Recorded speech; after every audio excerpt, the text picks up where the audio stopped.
All right, let's get started. I'd like to call this village board meeting to order. This is 3094, meeting number 3094. It's April 13th, 2015. Clerk, would you please call the roll? Abernathy. Present. Kim. Here. Meyer. Here. Semple. Sullivan. Here. Voss. Here. Thank you. Would everyone please rise and join me in the Pledge of Allegiance? I pledge allegiance to the flag of the United States of America and to the republic for which it stands, one nation, under God, indivisible, with liberty and justice for all.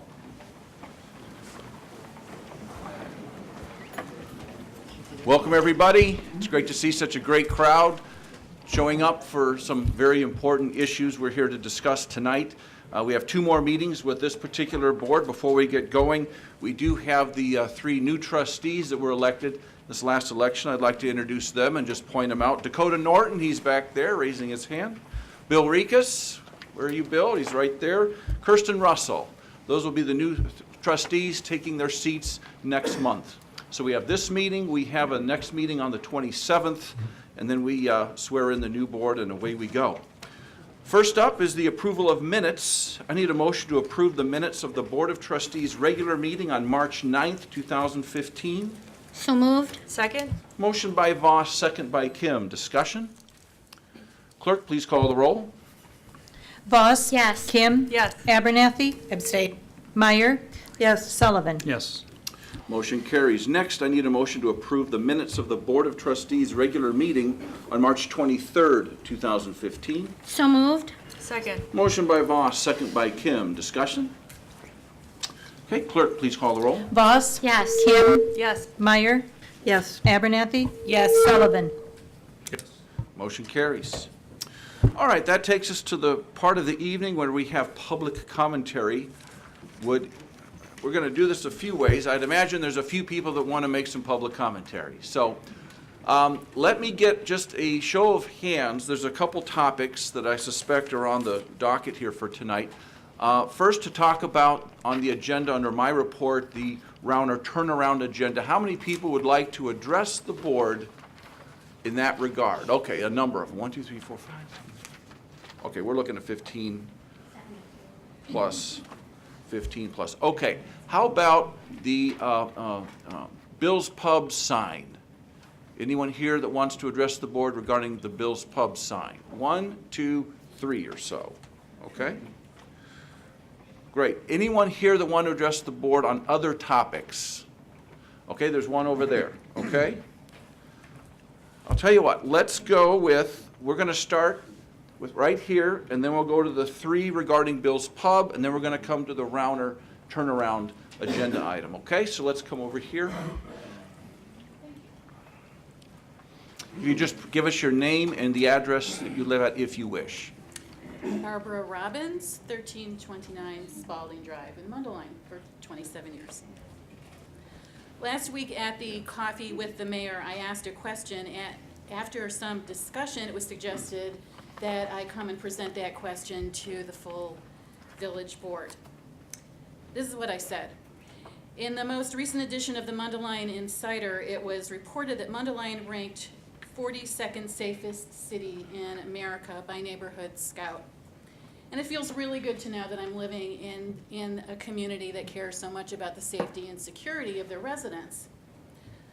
So I had to ask why when I found out that Mundelein issued a permit to authorize the construction of something that will compromise the safety, security, privacy, and well-being of its residents. I'm talking about smart meters. ComEd has begun laying the infrastructure for the installation of smart meters. And if you don't already know, smart meters have been proven to have caused over 3,500 fires. Their wireless microwave transmissions have been proven to raise blood pressure, cause dizziness, ringing in the ears, insomnia, and cancer.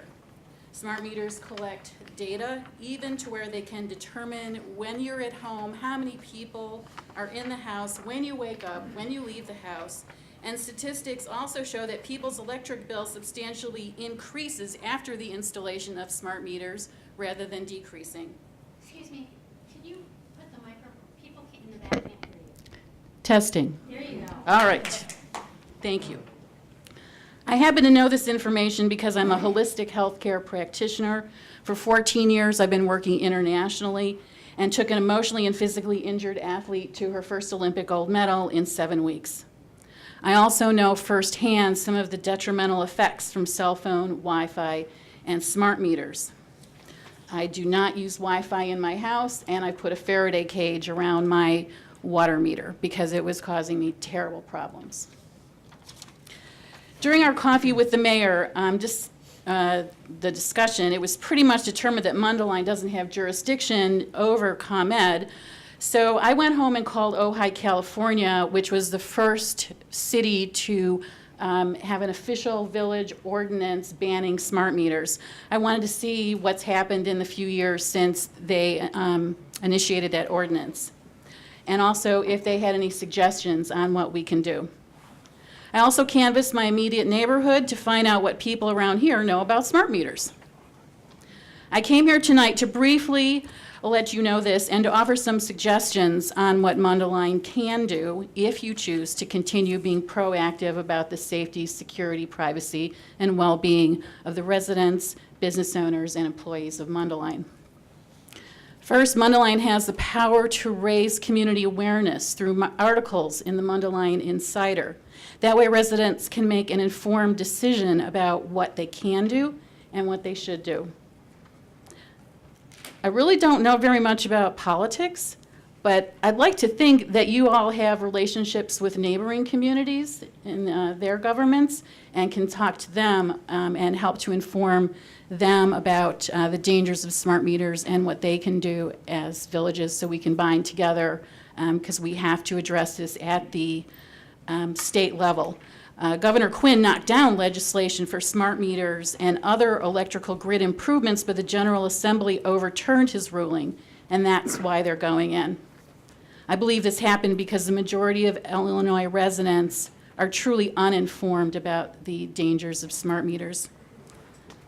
I'm happy to help write an educational article for the Mundelein Insider, brainstorm other options that we can look at, and if there are any questions you have, I am happy to answer them or find out the answers to them.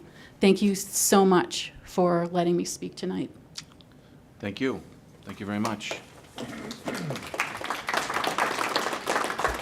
Okay, let's go to the Bill's Pub signs. There were 3 people or so. Who was first over here? Sir. Thank you, Mr. Mayor, members of the board. My name is Arnold Karolewski. I'm an attorney at Schuhack and Texan in Chicago.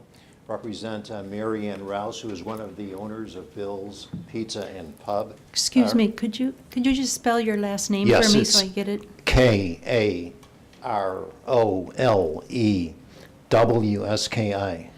First name is Arnold. Thank you. Her son Eric is also present this evening. Later on the agenda, there is going to be a matter for the perhaps approval and passage of a new sign ordinance. That new sign ordinance will require that the existing pole sign that Bill maintains, which is in excess of 50 years of age, and the business, of course, is in excess of 50 years, be removed within the amortization period of 5 years unless there is a variance approved. The proposed ordinance provides, as you are aware, for a variance. There is no guarantee, however, that such a variance, if there is application made by Bill's, would be approved. It would be up to this board to approve the application, deny the application, or if approved, there is the opportunity to impose certain conditions, conditions yet to be determined. The ordinance does not enhance bills, but if the variance, if applied for, will in fact hurt an existing business that has been a part of the fabric of this community for an excess of 50 years. And so you're asking me, why am I appearing this evening on this matter if in fact there is a remedy available to the owner? And that is, again, there is no guarantee that a variance would ever be approved. I have represented developers and municipalities, and my glass ball broke many, many years ago. And I cannot predict the future, and I don't think there's any member of this board that can predict what would happen if there's an application filed. Although in speaking with a couple of village officials and the sentiments that have been expressed to Mrs. Rouse, we appreciate the goodwill which has been expressed. And I don't think anyone wants to see Bill close their doors. They have employed hundreds and hundreds of individuals over the last half century, and I think everyone wants to see Bill's succeed. I ask for only your consideration in one matter, and that is to have a minor revision to the proposed ordinance, which would provide the following. That for any existing pole sign that currently complies with Title I, your existing sign ordinance, which has been in existence for more than 50 years, will not be subject to the new ordinance, but will be subject to compliance with the existing Title 21. That's the request. And let me just go back to some minutes from the March 9th, 2015 board meeting in which the proposed ordinance was discussed. Trustee Kim, you had asked one or two questions on the matter, and let me just read from the minutes here. Trustee Kim also sought verification on the 5-year amortization for pole signs, specifically asking about Bill's Pizza. And senior planner, or M. Chuck, and forgive me if I'm mispronouncing that word, name, confirmed that it will have to be replaced. And he might have misspoken himself, but it is clear the ordinance as presented does not guarantee that that sign will continue after 5 years. And finally, Mayor, if you would allow me to quote you again from the minutes, Mayor Lentz complimented staff and board on their desire to be bold and clear, declaring the sign code revision to be a strong announcement that Mundelein is business friendly. If you would like to be a bit more business friendly for Bill's, we would respectfully request a minor revision to the proposed sign ordinance. Thank you kindly for your time this evening.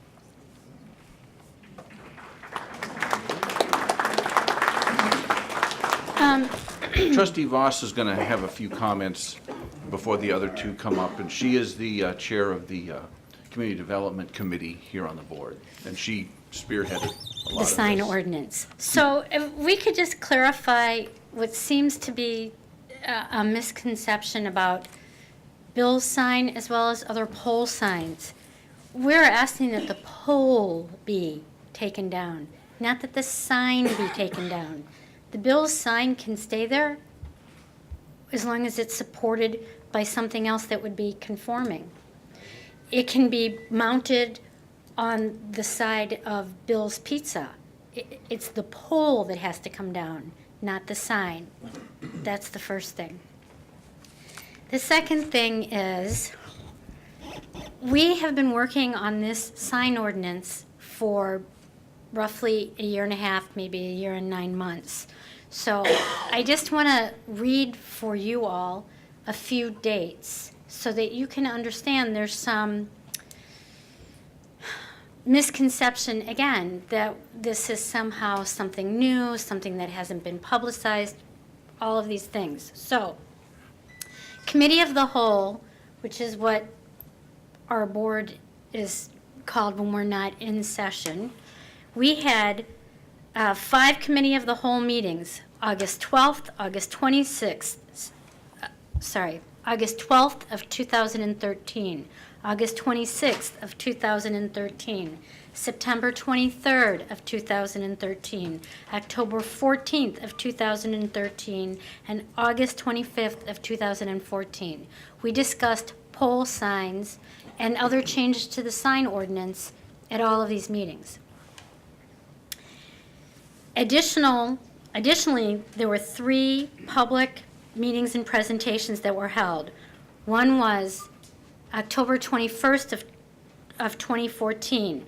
Prior to that meeting, we sent out press releases, an e-newsletter, 734 letters mailed to businesses, 285 emails sent.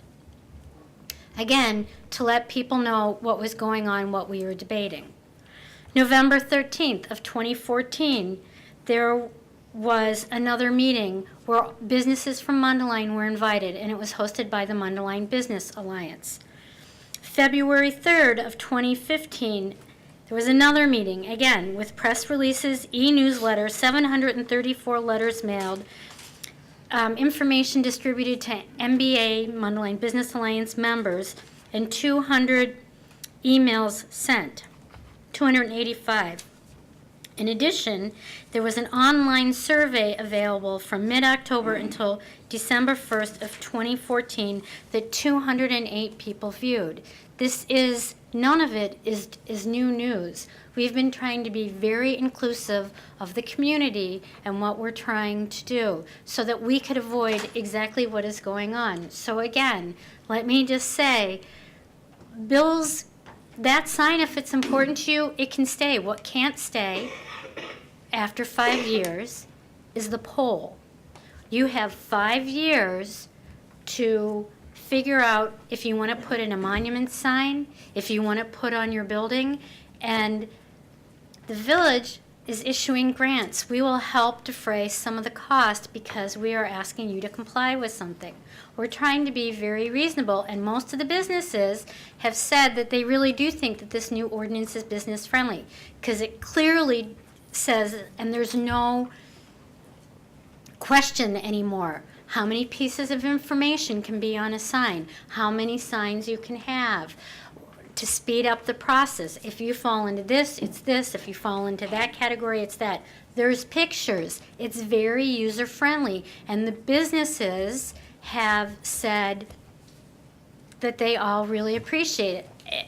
So imagine our surprise when we started getting these emails from residents saying that we are harming a local business. Because, again, in none of these meetings has really this been an issue. So I just want everyone to know that it's not that we're not business friendly. As you said, there is a variance process. If you think that in 5 years it's too onerous for you to figure out a different way to mount that sign, you can file a variance. And you're right, it's not going to be this board that hears that. So we don't know what'll happen, but we think that we were being reasonable, and it's not unreasonable to say that instead of a sign being hung this way, it might have to be mounted that way is not too much to do. So I appreciate you all listening to a different point of view about this sign. Okay. Okay, who else on the Bill's Pub issue? No? I thought we had 3, but that's okay. Okay. All right. That said, let's go to the Rauner turnaround item on the agenda under the mayor's report. Let's just start on the left and cross over this way. So we'll start over here. Who was first? Sir? Okay. Just if you could, please give us your name and then your address if you so wish to. Richard Hannigan at 505 East Hawley, also a resident of Mundelein. I am an attorney since '73, representing injured workers and the employers through 1991, and then just injured workers since then. In addressing Governor Rauner's turnaround, Governor Rauner has come into place after the June 28, 2011 amendments. And I think you have to understand those amendments before you start moving other pieces around. and how much they have reduced the costs in Illinois for the insurance companies and the employers. And the first thing they did was they implemented AMA guidelines, which go to impairment. And that has now been incorporated in the decision-making process by these arbitrators. And that has brought down the awards. Now, we're not seeing that right away. The amendments went into effect either June 28th, 2011, or when it applies to wage loss differentials, September 1st, 2011. So for those people who were injured when these changes took place, we're just coming across their permanency now.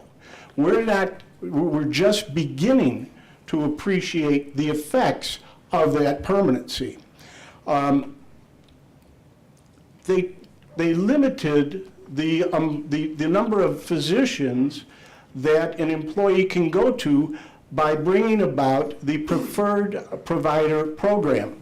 And if Mundelein implemented that program, they would limit the choices, I hate to say this, but it would limit the choices of physicians that the injured worker can go to. That has resulted in a cost savings. What they did in 2011 was take repetitive trauma, which we heard an awful lot about with this Menard's prison fiasco, and they limited the amount an employee can get for carpal tunnel to 15% loss of use of the hand. Whereas if that employee fell, fractured the wrist and had carpal tunnel, they could get up to 100% loss of use of the hand. Then they applied a criminal standard to say you could get more with clear and convincing evidence. You could get up to 30% loss of use of a hand. Now, another area that truly affects the injured worker is the wage loss differential that was changed. Now, to understand that their benefits are paid based upon their average weekly wage for the year before the injury, excluding overtime and bonuses and such. Doesn't include group health, doesn't include profit sharing, doesn't include pension. Now, when an injured worker has an injury that based upon and has permanent restrictions and can no longer go back to that job, then based upon their age, education, transferable skills, and restrictions, they may be entitled to a wage loss differential. Prior to September 1st, 2011, that wage loss differential was paid for life. After that amendment, it's paid to age 67 or 5 years, whichever is longer. Now understand that that higher wage earning that he's no longer getting, he is now getting a lower paying job. He is earning, he's usually not getting the pension and the profit sharing and whatnot. And when it comes time for Social Security to kick in, he's got a very much a lower base for his retirement. When we were down in Springfield in December 2010, January 2011, and May 2011, the governor's office, the Senate, and the House indicated to everyone there that everyone should take a haircut. The doctors should have a haircut. The lawyers should have a haircut. The injured workers should have a haircut. And it turns out that on the back of the injured worker, my humble opinion is he got beheaded. The doctors took a haircut. And we go from there. The physicians now have a fee schedule and utilization review. Utilization review allows a doctor in Pennsylvania or California or Texas to look at medical records and tell the treating doctor, you can't give them any more therapy, there are no more cortisone injections, you can't do this, you can't do that. And so they get to, you know, the tail wags the dog. These doctors never even see the injured worker.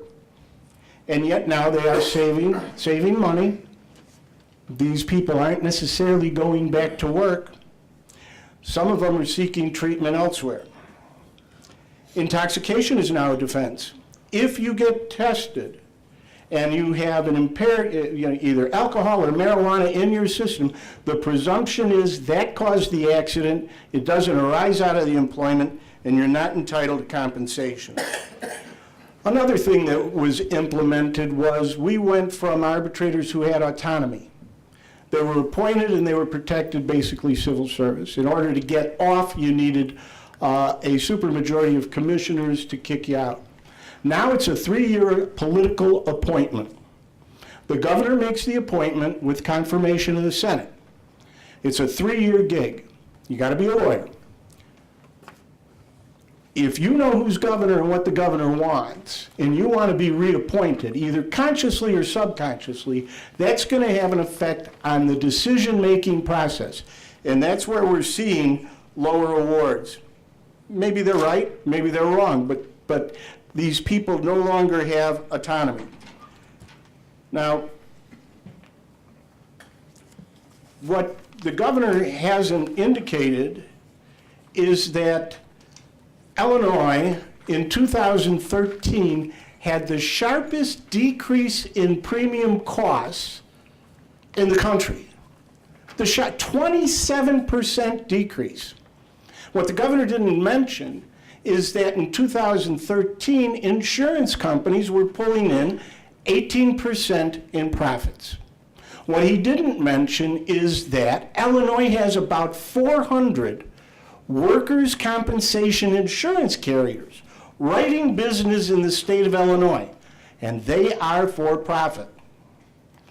Where are the savings going? One of Senator Cullerton's suggestions is we start having a little more openness in the way insurance companies charge premiums. Now that doesn't affect Mundelein. You're all part of the self-insured process with the IRMA. But now we want to be like Indiana. We want to be like Iowa or Missouri. We want premiums like they have premiums. Premiums are based upon payroll and the type of work you're doing. So if you have a good paying job and your standard of living in Illinois is higher than that in Indiana, the premiums will be higher. So while we have higher premiums, we also are in the top 10 in the country with standard of living. We want to be like Indiana? We want Indiana schools? We want an Indiana standard of living? I don't think we do. The governor talks about changing causation, and that is a very dangerous thing to do because we already know what the Illinois Supreme Court has done with an asbestos case when they found it didn't come under the Workers' Compensation Act. They allowed the employee to sue the employer in the circuit court. Now, Governor Rauner wants to change the standard and make it harder to prove causal connection than you would if you suffered an accident walking down the street or in a car injury. While we had this great debate and compromise in the turn of the century, where we had this trade-off between work comp and the employer's liability and the employee's right to benefits, that is now going to be totally eroded. And if the causation does not fit, it is more likely than not this Supreme Court will say they can go after the employer because it's not work-related. I've got a client that Fox Valley Systems paint plant blew up. 60% of his body burns, coma, 3 weeks. If he were to be allowed to get disfigurement, he would get 60% of his average weekly wage, earning $9.25 an hour, times 150, less than $50,000. This Workers' Compensation Act also protects the employer. It's protecting Fox Valley Systems.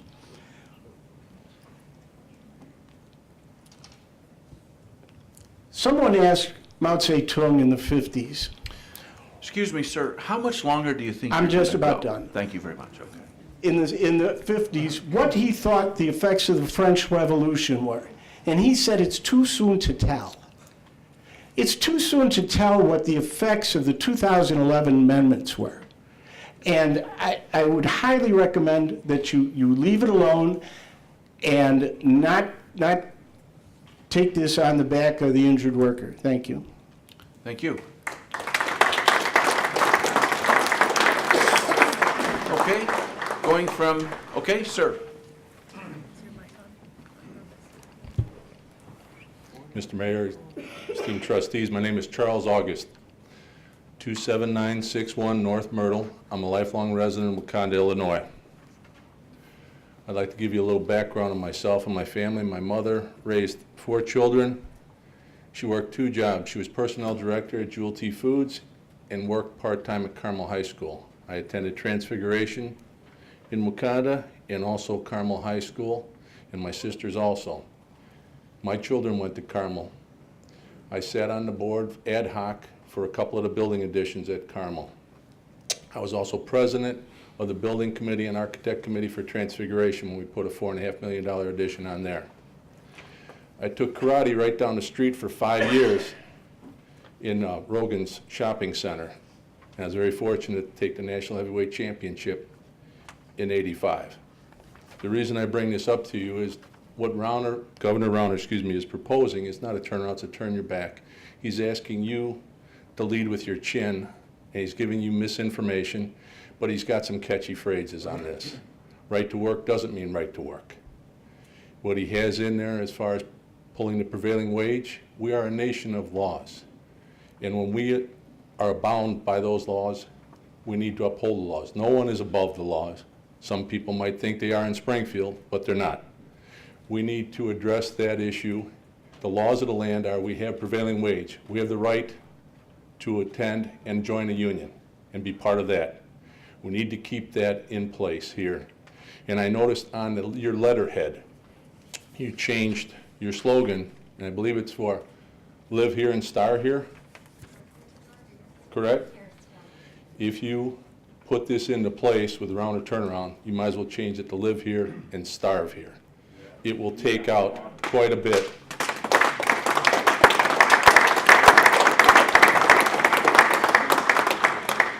of what we have. I've been in construction my entire life. I started working before I was legally bound to try to help my mom help out, to pay the bills. I'm not telling you this for anything other, but I have 2 children who went to Carmel High School. They both went to college through the wages that I have earned as a construction worker. I'm with the operating engineers. I'm a business agent, haven't been for 17 and a half years with Local 150. I have 1 daughter that is a nurse up at Freighter. I have another daughter who teaches physics at Georgia Southern University. They were taught long on, when you are given your word, and we're all bound by our word, to uphold and address what you have to do, you have to look at this thing as what it really is. It's not a catchy phrase, it's a way of attacking working men and women in our area. That's all we are. We're very proud of what we do. This is what Mundelein is. I hope you continue on that path, and thank you very much for this opportunity.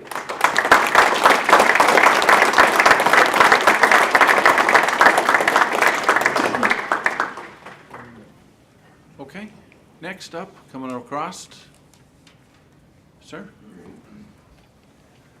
Mr. Mayor, Commissioners, my name is Patrick Statter, S-T-A-T-T-E-R, 969 Golf Course Road, that's in Crystal Lake, McHenry County. I'm here this evening to speak on this turnaround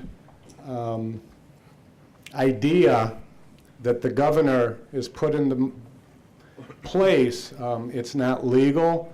The Attorney General has given an opinion that a municipality, a township, or a county board, the NLRB and the state laws would prevail. I urge this board to vote it down. If you do vote it in like McHenry County Board did the other day, what do you have? A piece of paper that doesn't mean anything, but it attacks all the working men and women in this room tonight.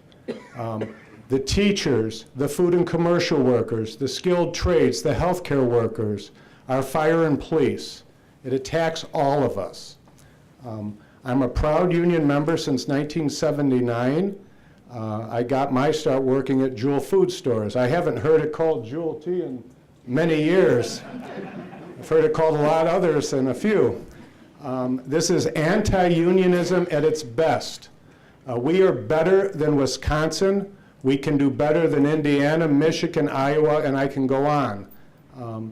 Please, I urge you, yield to what the Attorney General says. I would like to know what your sitting attorney to your right, Your Honor, says. We urge you to not offend us. We put you in office to do the right thing, and I know that some of you will, and I know others won't. Thank you very much, Your Honor.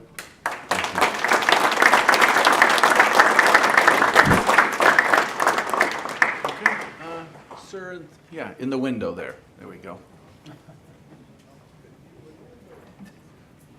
I didn't know if you could see through the window. I can see through the window, yeah. One-way glass or not.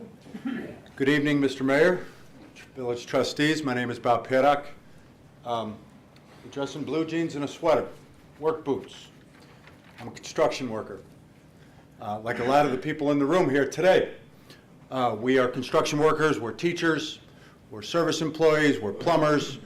You know, we're union trades, we're union workers. I had the opportunity to become a member of Local 150 a long time ago. And I want to tell you a little bit about Local 150. We are the heavy equipment operating engineers. Even though we dress like this, it doesn't mean we're not educated, it doesn't mean we're not trained. A minimum of 6,000 to 8,000 hours of training and apprenticeship to become a journeyman. After that, I'm a crane operator, a certified licensed crane operator. In order to accomplish that, you need a minimum of 2,000 hours of on-job site training to even qualify to take your first test. After that, there's 3 tests. A local certification, a national certification, and a license to become a crane operator, okay? And I think you want highly qualified operating engineers, whether it's on a backhoe, digging this basement, whether it's on a grader, working on the road, building the bridges, building our buildings. You want the best. In this turn your back agenda that you have put before you tonight does the opposite. Okay, what that does is that opens up the door to companies from Alabama that can pay less, that have less skill, less training.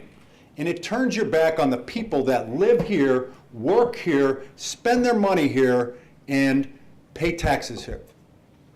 Please don't do that. Please don't turn your back on your people. And we won't turn our backs on you. We didn't cause this problem.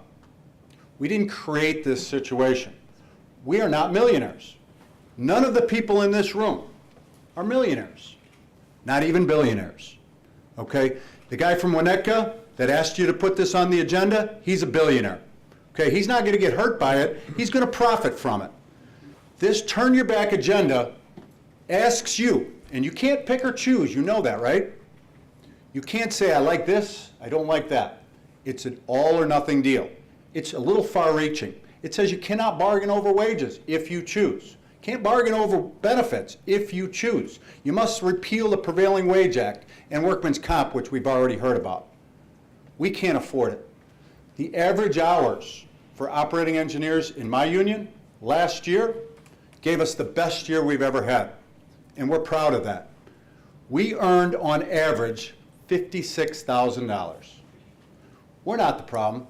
We didn't cause the problem. We stand here to work with you, to help you make this a better community, a stronger community that stands with the people, that stands with the residents. We're your friends, we're your allies. Stand with us. And the last thing I want to say is don't be afraid to take a vote tonight, because we're here, we're with you. Don't kick it down the road. Don't say we're going to look at it in a week or 2 weeks. Have the guts to stand up and say no tonight, like they've done in many other towns and villages. Say no. Thank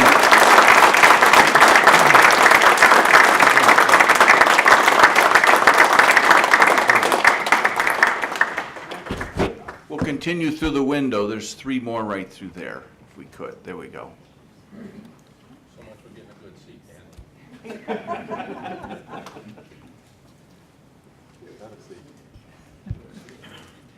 Thank you very much for allowing us to speak.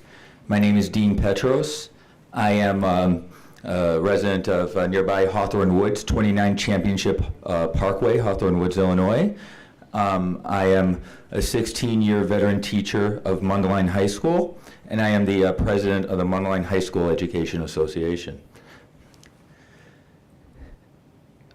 I found out about this morning, and I was disheartened to hear that this was, to a certain extent, seemed like it was being fast-tracked through your body.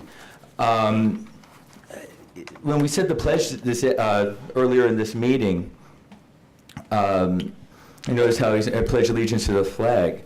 I'm sure that the people at this body, when they took their oath of office, you agreed that you would follow the rules and laws of the state of Illinois and the nation.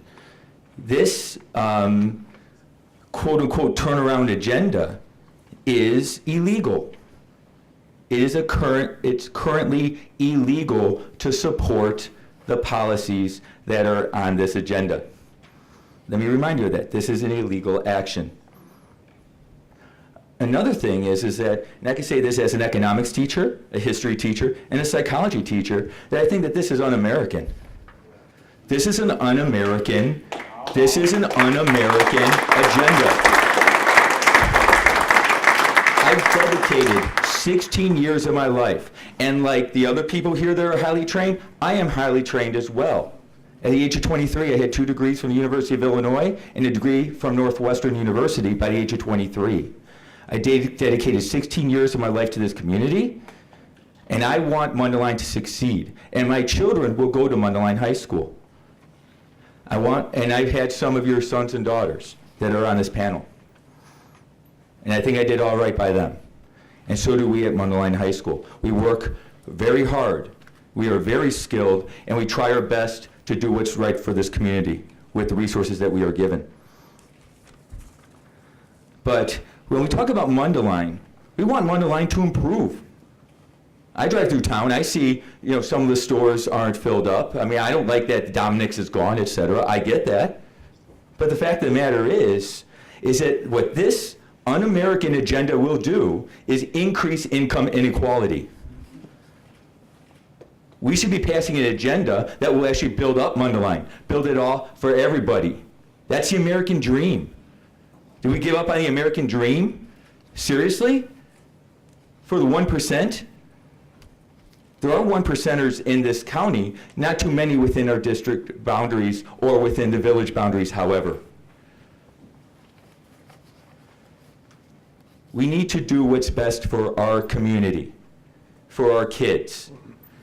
And we need to challenge income inequality.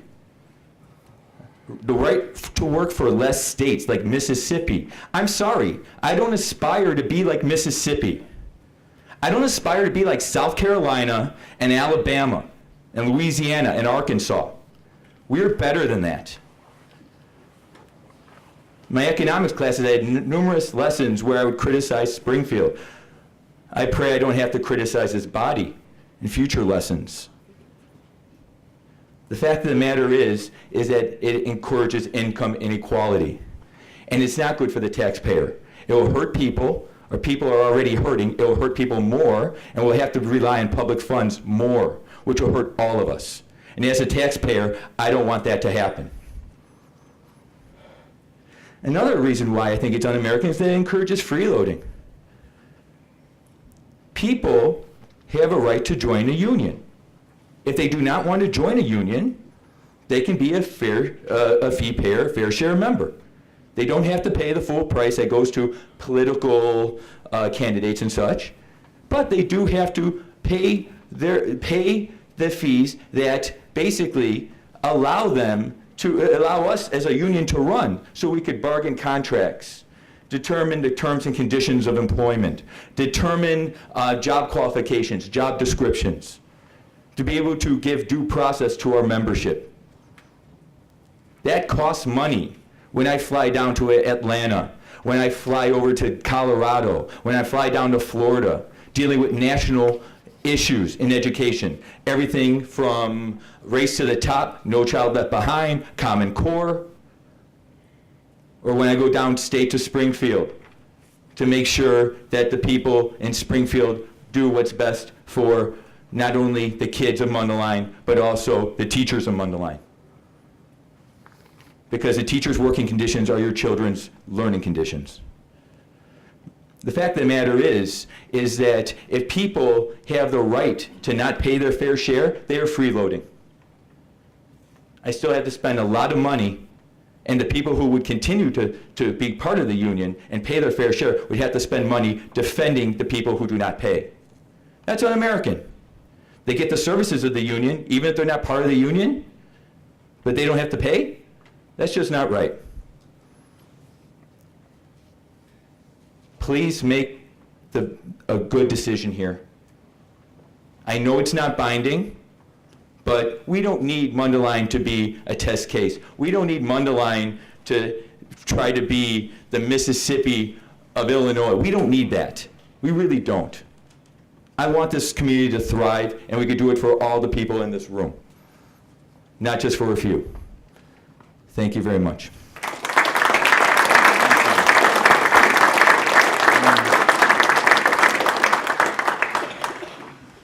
Okay, next, right there, yep. Go ahead and, yeah, go here and then over here to the front row. Then we'll come back to the window. Board, my name is Paul Brown, resident of Illinois, member of Carpenters Local 250, business agent, and I just started this a year ago, fighting for stuff like this. I had a great job working at the University of Illinois. Retired, well, with some great benefits, because they extended it out since 2011. And they say that 2011, when they changed that Tier 2, now he wants to change it again. A lot of these people are retiring. New people coming in. He doesn't have a budget. I'm going to bring up something else. I used to work for a contractor. I estimated, I ran projects, jobs like this that ran last year. Schools. The bidding process, which people probably don't even know. The bidding process starts from one thing. It starts from the board, the school, the county, whatever it is. They pick an architect. They pay an architect. What does he do? He picks stuff for you. You pick it out. It looks good, it looks bad, let's pick that one. It's you that pick that item. You say that it's 20 to 30% more for municipal work done in this area, cost-wise. Those buildings are built, they're not some house. They're built with rebar in the foundations to last forever, hopefully. You pick that 20 to 30% increase. In the materials, you pick the construction manager, maybe not, a general contractor. You have to pay for them too. But now you get the next thing. The contractors are bidding. They bid on that product that you picked through your architect that you paid. You picked it. They have to bid on that on an equal basis. They bid that job with the product that you picked, and they have to bid that with the prevailing wage. A carpenter, in the book, if you guys even looked at it, I'm going to educate the new trustees as well. In that book, in the very first section, it shows you how much we make in our benefit package and our hourly wage. A carpenter, give a change, $72.18. That could be off just by a few cents. $72, that's a benefit package of, and pension and wage. Excuse me. I looked up a funny story. I looked up something on the internet. It was actually pretty hilarious. Everybody knows Angie? Angie's List. Yeah. You guys can look it up yourselves. Look in there and say, what's the average hourly wage of a handyman through Angie's List? Average wage is $74.18. We are not the problem on the 20 to 30% increase. Prevailing wage is fine. Angie's List, who actually is making the money on that $74.18? The owners. And you guys know it. You know they're charging that much money and they're giving this individual, a handyman, who didn't go through training that we talked about. 4 years of apprenticeship programs, hours and hours of training, and still training to this day through our apprenticeship schools. Nobody else has that in this country. Nobody about the craft that you're seeing in front of you right now. They don't have that. Angie's List doesn't have it. $72 to $74. I don't know, you guys look at the figures. So please, think about this. It's not the wage, it's not the prevailing wage. It's the product you put into it to get you that increase. And you guys should look at this, beautiful building. Built by union craftsmen. Thank you.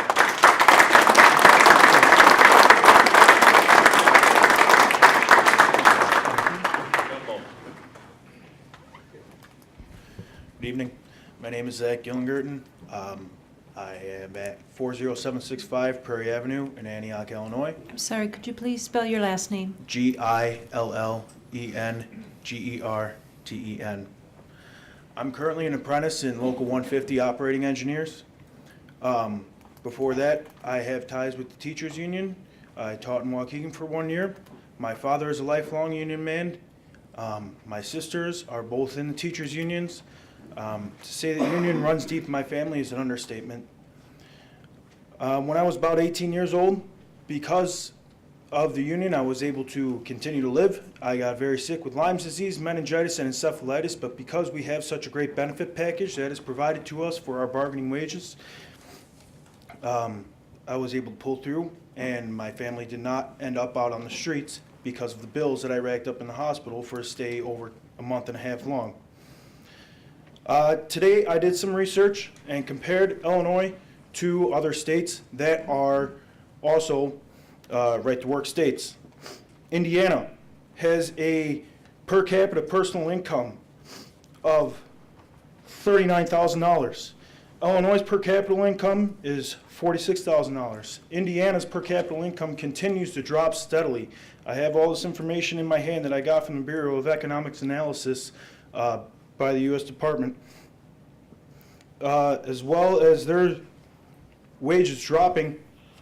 That also means that we are spending less money in this country or in the state if we don't have as much money as we're making. Pennsylvania is a state that is not right to work and is a very comparable state to Illinois. They are in the same financial trouble as we are, and yet they are still able to generate money for the state, not by changing over to a right-to-work state, not by making all the cuts that Rauner has been making to help the people of the state in programs that are made for the people of the state. I believe that there is a way to generate revenue in this state without making the cuts of right-to-work, without making the cuts to the people for all the programs that are benefits for the people.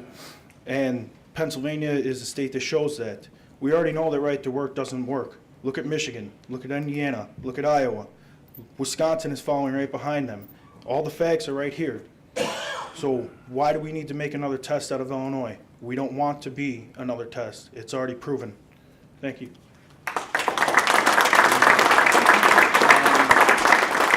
We're moving this way. There's one more in the window there, okay, and then we'll come this way over. One more in the window after that,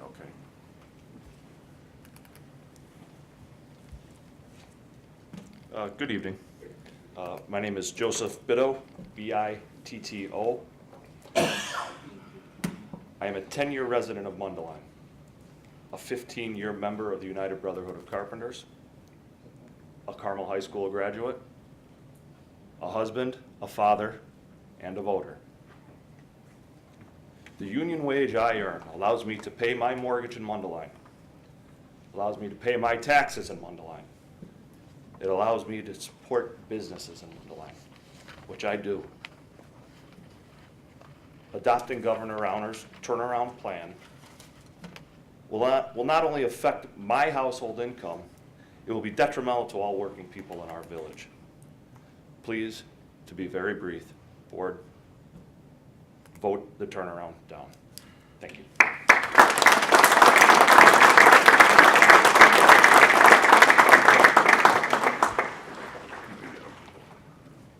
and then we'll come over to the front row here. Yep. Good evening. My name's Pete DeCaluwe, D-E-C-A-L-U-W-E. Some of you people know me. Lived in Mundelein for quite a while. I worked for Nicor Gas for 31 years. It's a union company. I go through training every year, nonstop, okay? I have the Commerce Commission follow me around for days, sometimes weeks. OSHA follows us around. There's rules and regulations for the job I do that keeps all of you safe and myself. Natural gas, obviously, we know what happens with it. We've had contractors that are non-union contractors that are doing work in this town for different companies, Comcast and other ones, boring in lines that they have no business running those machines because they have not been trained properly. They hit sanitary sewers, they hit gas lines. Goes right through the sanitary sewers, and that's when the houses go. There's a reason why we do the work we do, because we're trained properly. And that's the reason we make the money that we make, because I've done it for a long time. I've sacrificed my family and my life to do this work. And to watch them do this and turn around and just decide that that's not right. Sleep well at night, knowing that your house is safe and your family is safe. Because all the guys in this room right here, they've committed themselves to the careers that they have, to build proper stuff, to do the proper work. The electricians, the builders, carpenters, iron workers, gas guys. That's what we do, keep people safe. Consider that when you're sleeping tonight. Thank you.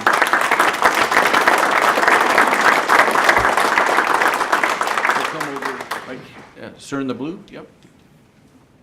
Yeah, yeah. My name is Bob Gillendorten. That's Gillengerten. That was my son that was just up here a few minutes ago. I like the idea of starting the meeting out with the Pledge of Allegiance. It means a lot to me. Some people just recite it. It doesn't mean anything, but it means quite a bit to me. I spent a hitch in the Marine Corps. I'm a veteran of Vietnam, and I'm damn proud of it.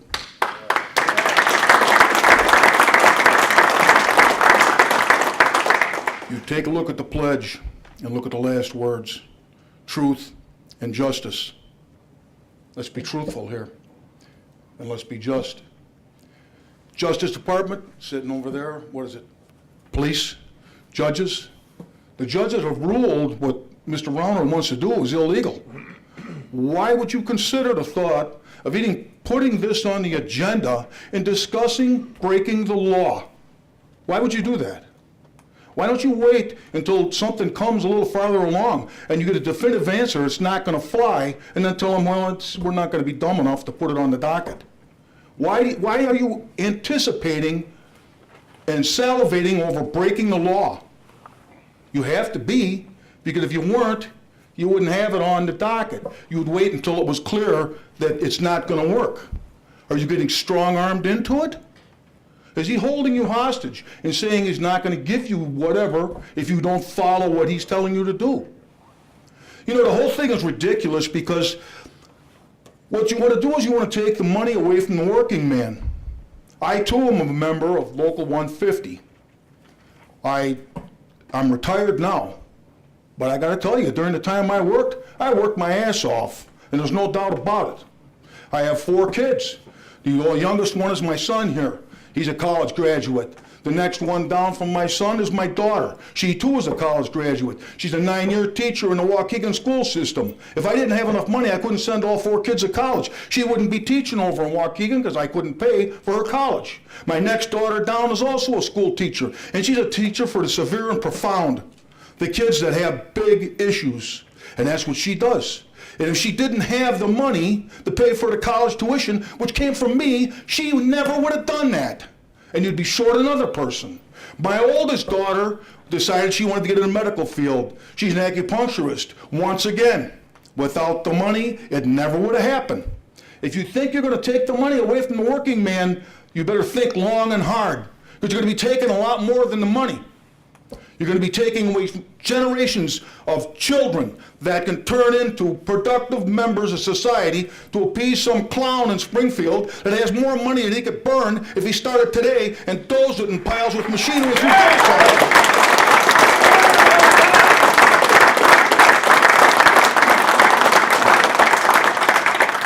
I'm sure you all look on the internet. And if you haven't, you should. And go right to Illinois.gov.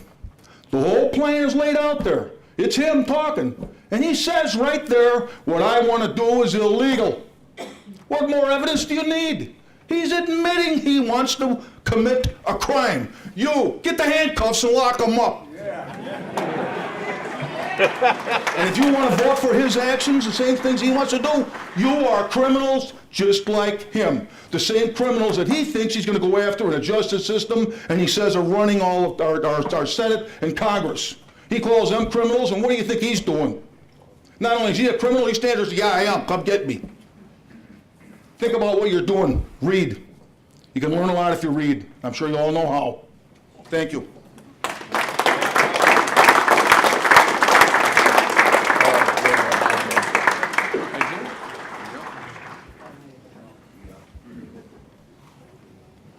Good evening, Mr. Mayor, board members.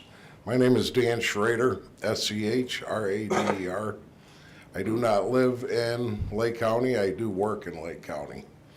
I was going to allude to the opening of the meeting with the Pledge of Allegiance. Bob took that. I too am a veteran. I came into my union with Local 150 operating engineers at the age of 18. The only time I have been away from my union is when I served my country.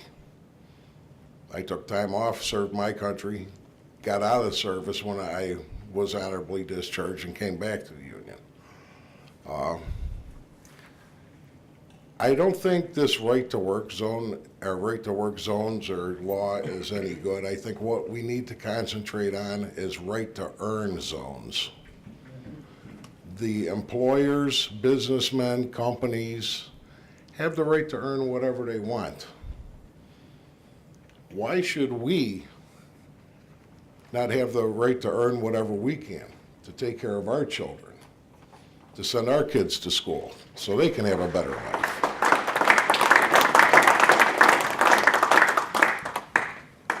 Governor Rauner's got a nickname that he likes, the Wolf of Winnetka. Do you know what a wolf is? It's a predator. And he's trying to prey on the working people, the middle class of this state.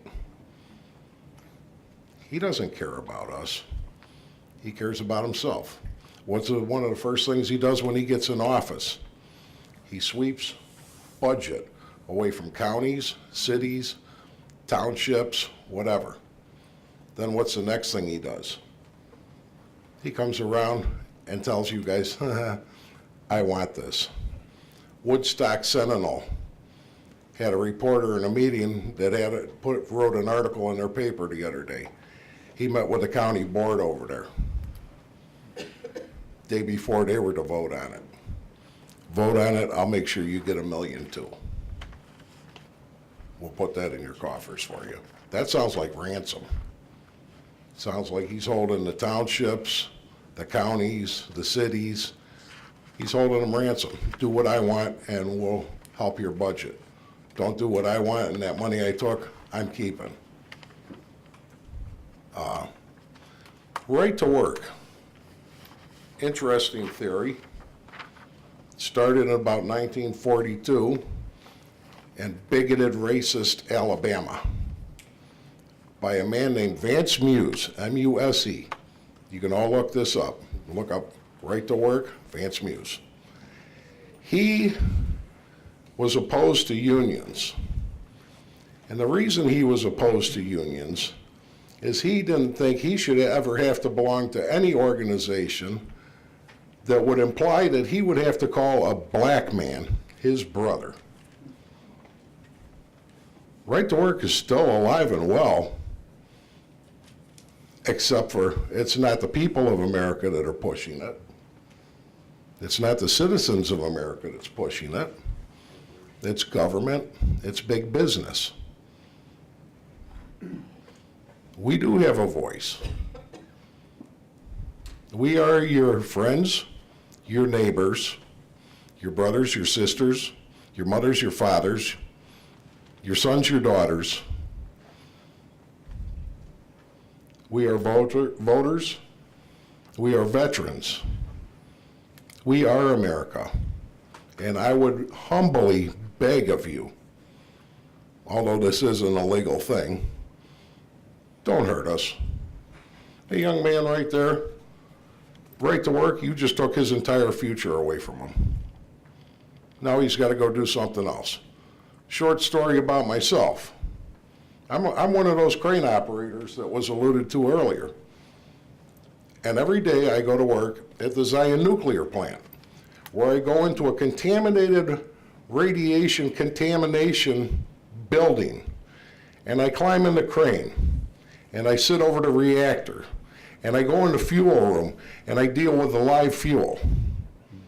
You get somebody from out of town at $15 an hour that doesn't know what he's doing. One slip of the switch, I could turn Lake County into Ghost County. I'm sure you don't want that. I know I don't want that. I've been schooled at my job for 37 years, and like some other people alluded to, I stay in school. I take classes every year. 37 years I've been taking classes. Don't take our training and our pride and everything away from us. We wouldn't do it to you. Thank you.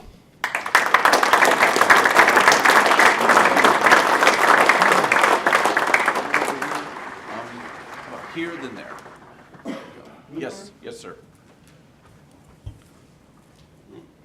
How you doing? My name's Clayton May, and I'm a lifelong resident of the city of Mundelein here, the village of Mundelein, and I'm also a member of the local 150 operating engineers. And I was here earlier when the meeting started, and you guys were all talking about your $16 million infrastructure plan that you're going to be doing next year. Well, if you guys go and vote to the right to work, do you want people from out of town coming and doing that work that don't have any kind of stake in the community? Do you want guys cutting your water main apart that haven't been trained properly and doing that kind of work and contaminating it so that the residents in the city here get sick that haven't been trained? Because if you get rid of the unions, you get rid of the training, you get rid of a lot of the skilled tradesmen, that's what you're going to get. You're going to get people from out of town doing the work, and it's not going to go any cheaper because the contractor that's coming from Alabama, he knows what the jobs go for around here, and he's going to bid accordingly. You're not going to get the job built any cheaper. Trustee over here had alluded to me earlier that guys could have saved 25% on the cost of this building. I don't agree with that one bit. You know, and I'd actually like to see some proof of that. Earlier, Ed Sullivan here, you guys were talking about other people that use the sewer system and the water main system in the Mundelein that are county, and people that you'd like to get on the system and make some more money off of your treatment plant and whatnot like that. And his solution was, well, if they want our benefits, they should sign up and join. Well, that's no different than me when I joined my union. I wanted the benefits, I joined, I paid for it. So why should the union have to give me their resources for free? That'd be like you giving your resources in this village to people for free.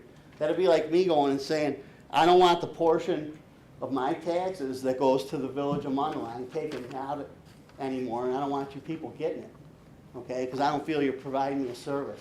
That's what right to work is. It'd be just like me doing that to the village of Mundelein. So I'm highly against it, and I really urge that you guys vote against it as well. Thank you.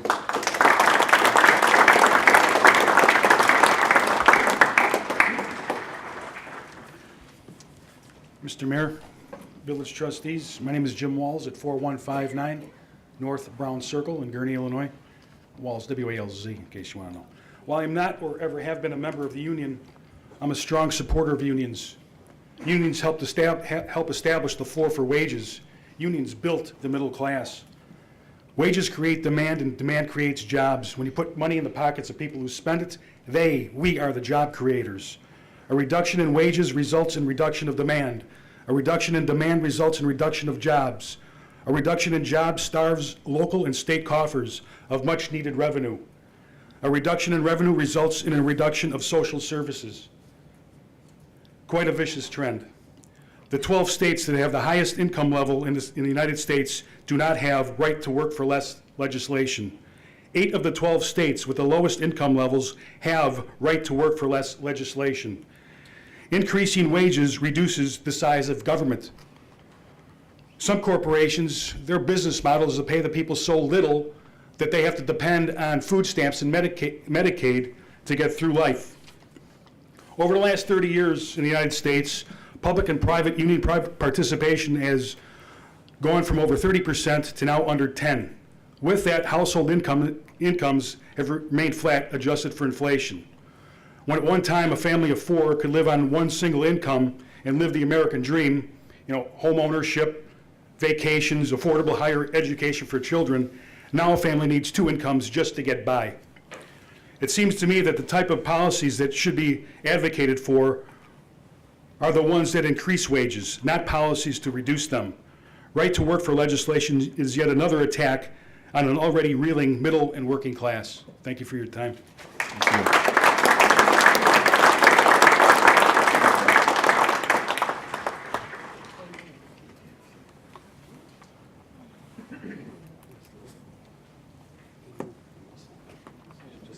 Good evening, everyone. My name is Sean West, and I live just a couple of stone throws away from here over on Rouse Street. Could you spell your last name, please? W-E-S-T. West, thank you. I'm a lifelong resident of Mundelein, and where this building is used to be my playground. I sledded on the hill on the other side of the railroad tracks. I pitched stones at all of the telephone poles up and down the railroad line when I was a kid, and I make a living wage. I'm a local 150 electrician. I've got, plenty of training, and all I can tell you is that I make a living wage. I spend my money in this community, because I have money. I can afford to think about sending my children off to college. I'm not, trying to figure out how I'm going to borrow money to do it. I actually earn and I save, and I'd like you people to, consider before you vote on anything or make any decisions, where's the money going to come from, to support all the local businesses, People are wondering about signs or this or that, or, how to support business. People need to make need to be able to make a good living, regardless of, where they come from. And, I grew up in this community. I bought the home I grew up in, and I'd like to stay here. And, I just hope, you'll consider it. There are plenty of people shopping at Walmart, and I refuse to be one of them.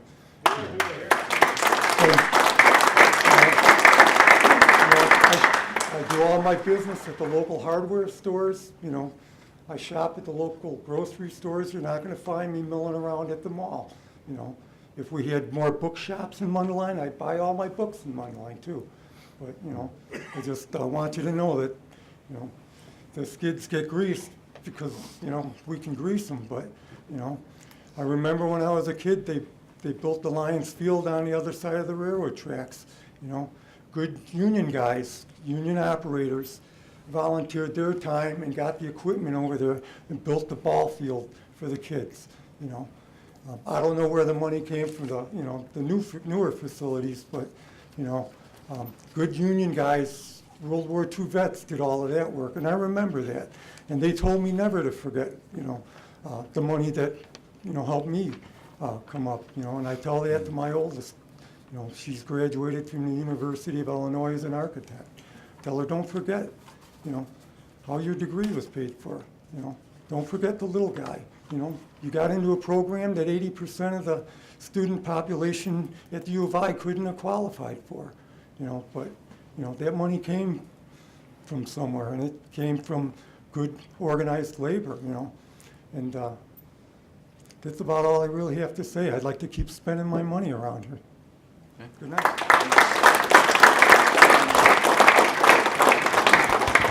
Everyone keeps going to the same spot over there behind the window, so we'll go ahead and come on up, and then we'll swing over to the gentleman here. Mr. Mayor, elected officials, my name is Rich Fay, representative for Local 150 out of Countryside, Illinois. I'd like to point out, I've had the opportunity to attend a bunch of these meetings here.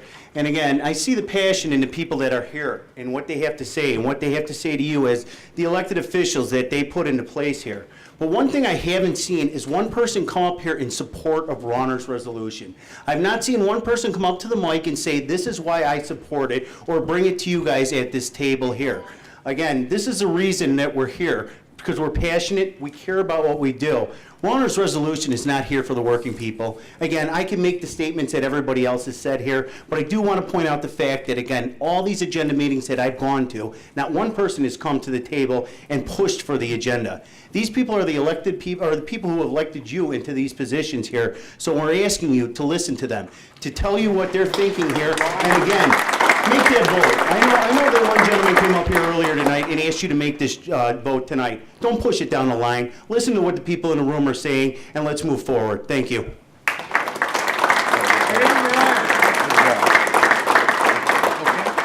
Sir, right here.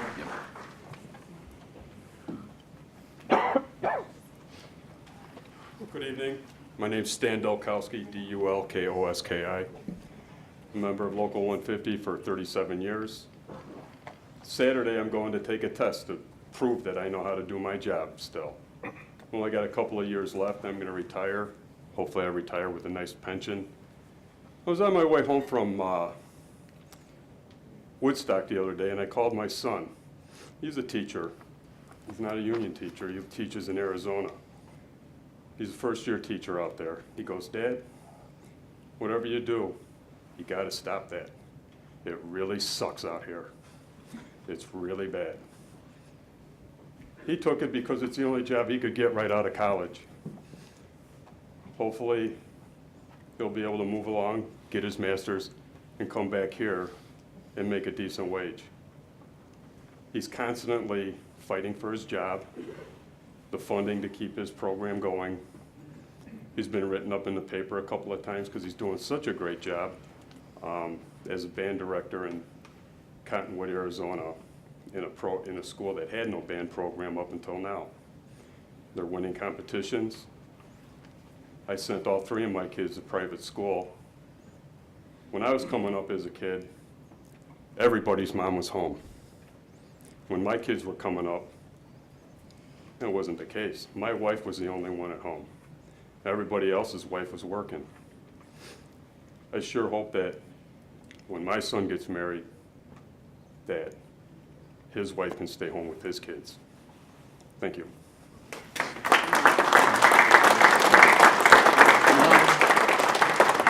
Boy, we keep having them prop up over here again. Ma'am, you want to go? Okay.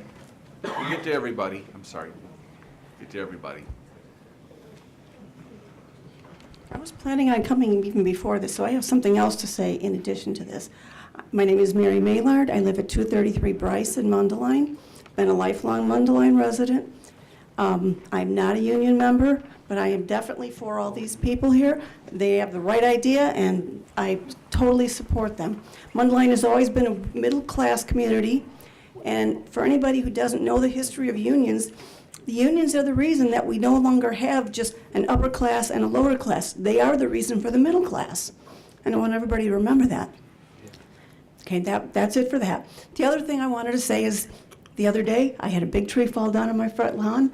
It was on the parkway. I want to commend our Public Works Department. We called the police. It was at 5 o'clock on Friday. Somebody came out. By 7 o'clock it was cleared up. Beautiful job. And I want to tell you when our guys do a good job. Thank you. And I also want to thank everybody for allowing me to be on that village hall research committee. We had a lot of fun. We came up with a lot of good ideas, and I really want everybody to consider keeping it, which is what we came up with. I didn't go into it with a preconceived notion, even though you asked us that. And I hope you guys didn't come into it with a preconceived notion to tear the village hall down. So that's it. Thank you. Thank you very much. Yes.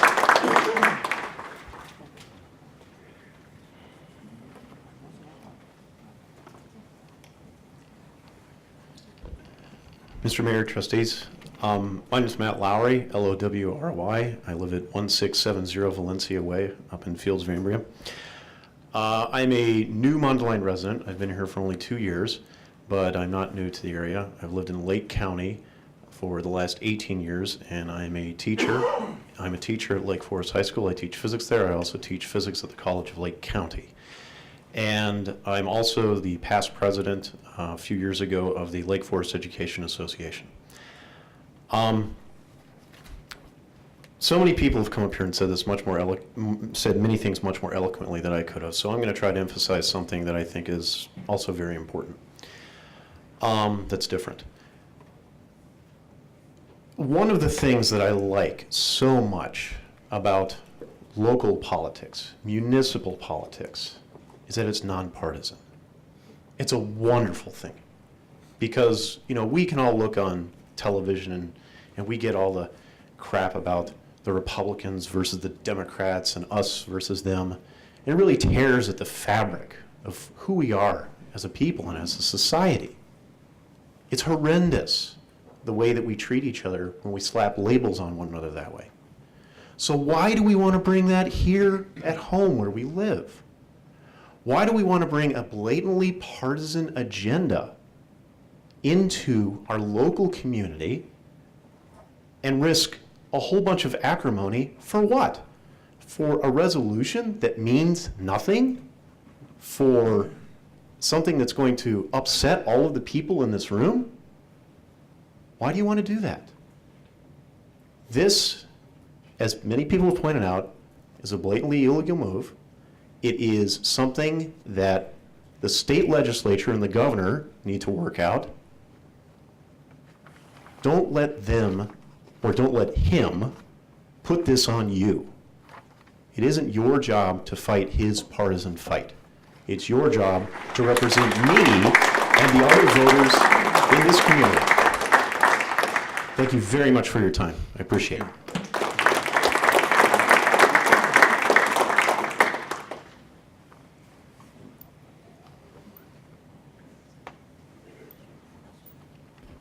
Good evening. My name is Nick Seco, and I am the president of the Mundelein Elementary Education Association. Sir, could you spell your last name, please? Last name C-I-K-O. Thank you. And I would just like to ask this board that on behalf of the teachers, of the children of this community, that you do not turn your back on the working class. Thank you.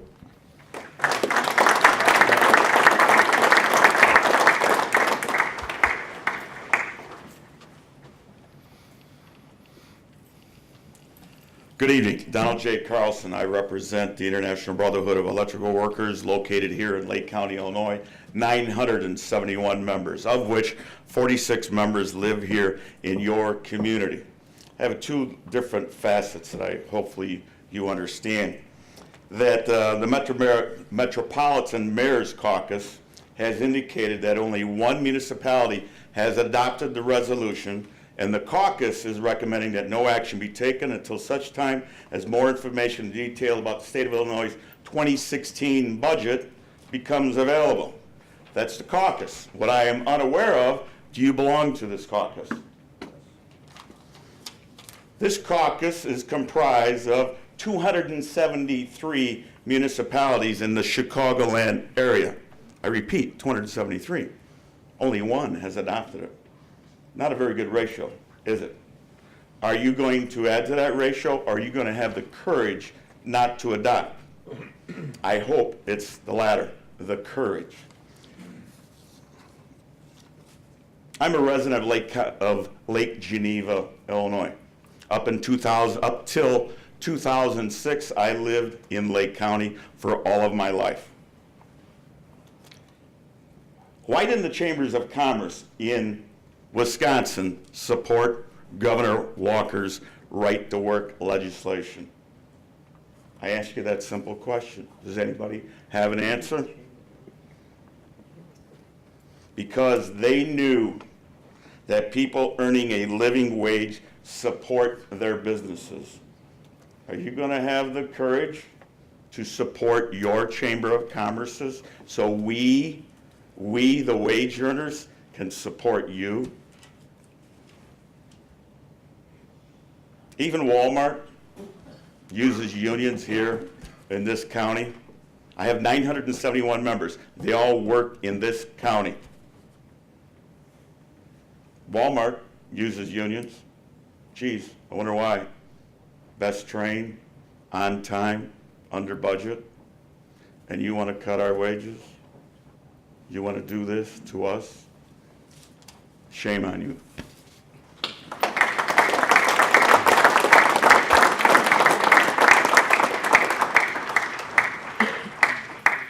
Matt Miller, 230 Dalton, Mundelein, Illinois. I don't like the term right to work. I do respect the guy's creativity who came up with the catchy slogan, but it's just not accurate to describe the policy of racing to the bottom to pay our fellow Mundelein citizens and labor force less and less. So again, my name is Matt Miller, proud Mundelein resident. I've seen the things the board has done, and I've benefited from that, and I'm very proud of this town in what we've done. I'm a 597 pipe fitter, proud husband of Wendy Miller, first grade teacher, who had 5 good years of her career at Washington School right here in town, Wendy Consaldi. I am a very excited new father of a 2.5-year-old son and a 1-year-old daughter. Being a father, I'm relying on the examples and lessons of my father and mother. He would often point out to our neighbors and their occupations with great respect, hoping that his 7 kids would get the education and training and aspire to get the trades and occupation like these people he admired. Coach works for the Village Public Works Department. Mr. Al is a roofer. Mr. Bob works for the airlines, or Miss Billy, our bank president, was also our village president. And Bill, our village paramedic, who saved my father's son's teeth by pushing them back up into their slots after a bike accident. These fine examples of careers were a great lesson for his kids. He also recognized the value in being the foundation of that great young little village and the tax investment required to establish that successful infrastructure. Men and women in Mundelein made these same decisions. This great village is a result of these policies like prevailing wage, setting the standard for a highly skilled workforce. Let's continue to give our businesses, village, the skilled labor to succeed. We don't need a governor weeks on the job who claims he'll be done after one term of undoing our successful work of decades and the hard work of our trustees now and back to the beginning of our town. Businesses requiring training, more education, more qualifications, and workers are responding. In my case, being a 597 pipe fitter, the UA pipe fitter is the best trained in the industry. Prevailing wage recognizes this standard and sets those expectations of excellence for business management and the worker to meet. This provides Mundelein residents with the most bang for their buck with their tax dollar, ensuring a quality constructed product and services that last. I've been involved in many projects in Mundelein, fairly recent and even before becoming a resident. I did plumbing in 4 housing subdivisions, and I always brag to my son that I built the water park. And these date back to 1990. Let's take pride in our Mechanics Grove, our former name of this town, and the labor that protects our lives, educates our children, provides our food, constructs our roads and homes, police and fire that race to our homes in minutes, when a newborn baby is choking on a mucus slug. Let's, as Mundelein residents, insist on providing the best trained, qualified, experienced labor force to our residents, businesses, and village. In closing, I am telling my boy, village mayor, would be a fine occupation. But right now, at 2.5 years old, he wants to be a union firefighter or a 597 pipe fitter.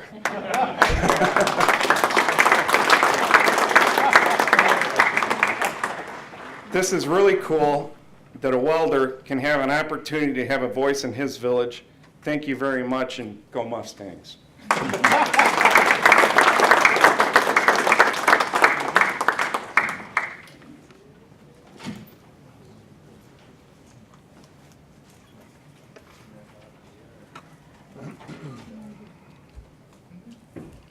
Good evening, Mayor Lenz and trustees. My name is Barbara Klipp, K-L-I-P-P, like Paul. I'm not a Mundelein resident. I live in Grays Lake on the edge of Mundelein, but a lot of my property tax dollars come here to my daughter's school in Mundelein in the library district. I'm here tonight, in full disclosure, I am an adjunct faculty member at CLC. I am in a union. It's coincidentally, I just teach one class because I love to teach. I think I make about $10 an hour and have to have a master's degree. But what little I have because of the union. I'm not here really to talk about that. And I was an employer for many years, a contractor, and I hired union workers. And I didn't mind that because I knew that's how we all made a living wage. But most of what I do, the way I make my bread and butter, is as an environmental advocate. In fact, I worked with Mayor Lenz and Mundelein in the SAIA issue and the sewer permit recently. And I'm here to say, I work in Springfield, I work on Capitol Hill, and if you are on Capitol Hill, organized money is breathtaking. It is powerful. It is spectacular. It is discouraging for those of us who are organizing for the health of communities and the health of our children to overcome that. And the first thing they teach you as an organizer or an advocate is the only thing that can combat organized money, which is, I think, by most people's opinion, out of control right now, is organized people. And whether those people are organizing in the workplace or whether they're organizing in their community to fight a trucking facility that they don't want, I think it's really important that we protect that. These people are a shining example of that tonight, organizing to come here and ask you to protect their jobs. They're stellar people. And my political opinion of what's going on in Springfield, the honest truth, is that it's not their fault that there's a mess in Springfield. For years, both members of both parties have not been funding their pensions. These people entered into an agreement with their employers. They have paid, in many cases, their entire lives into their pension, and they had an agreement. The elected officials didn't have the political courage or didn't do the responsible thing to fully fund their pensions. That's why there's a mess. And to blame them and to put it on the shoulder of these hardworking people, I don't think it's the right thing to do. But I really want you to think about the idea of people's ability to organize and how important that is just to our country and our Constitution. Thank you.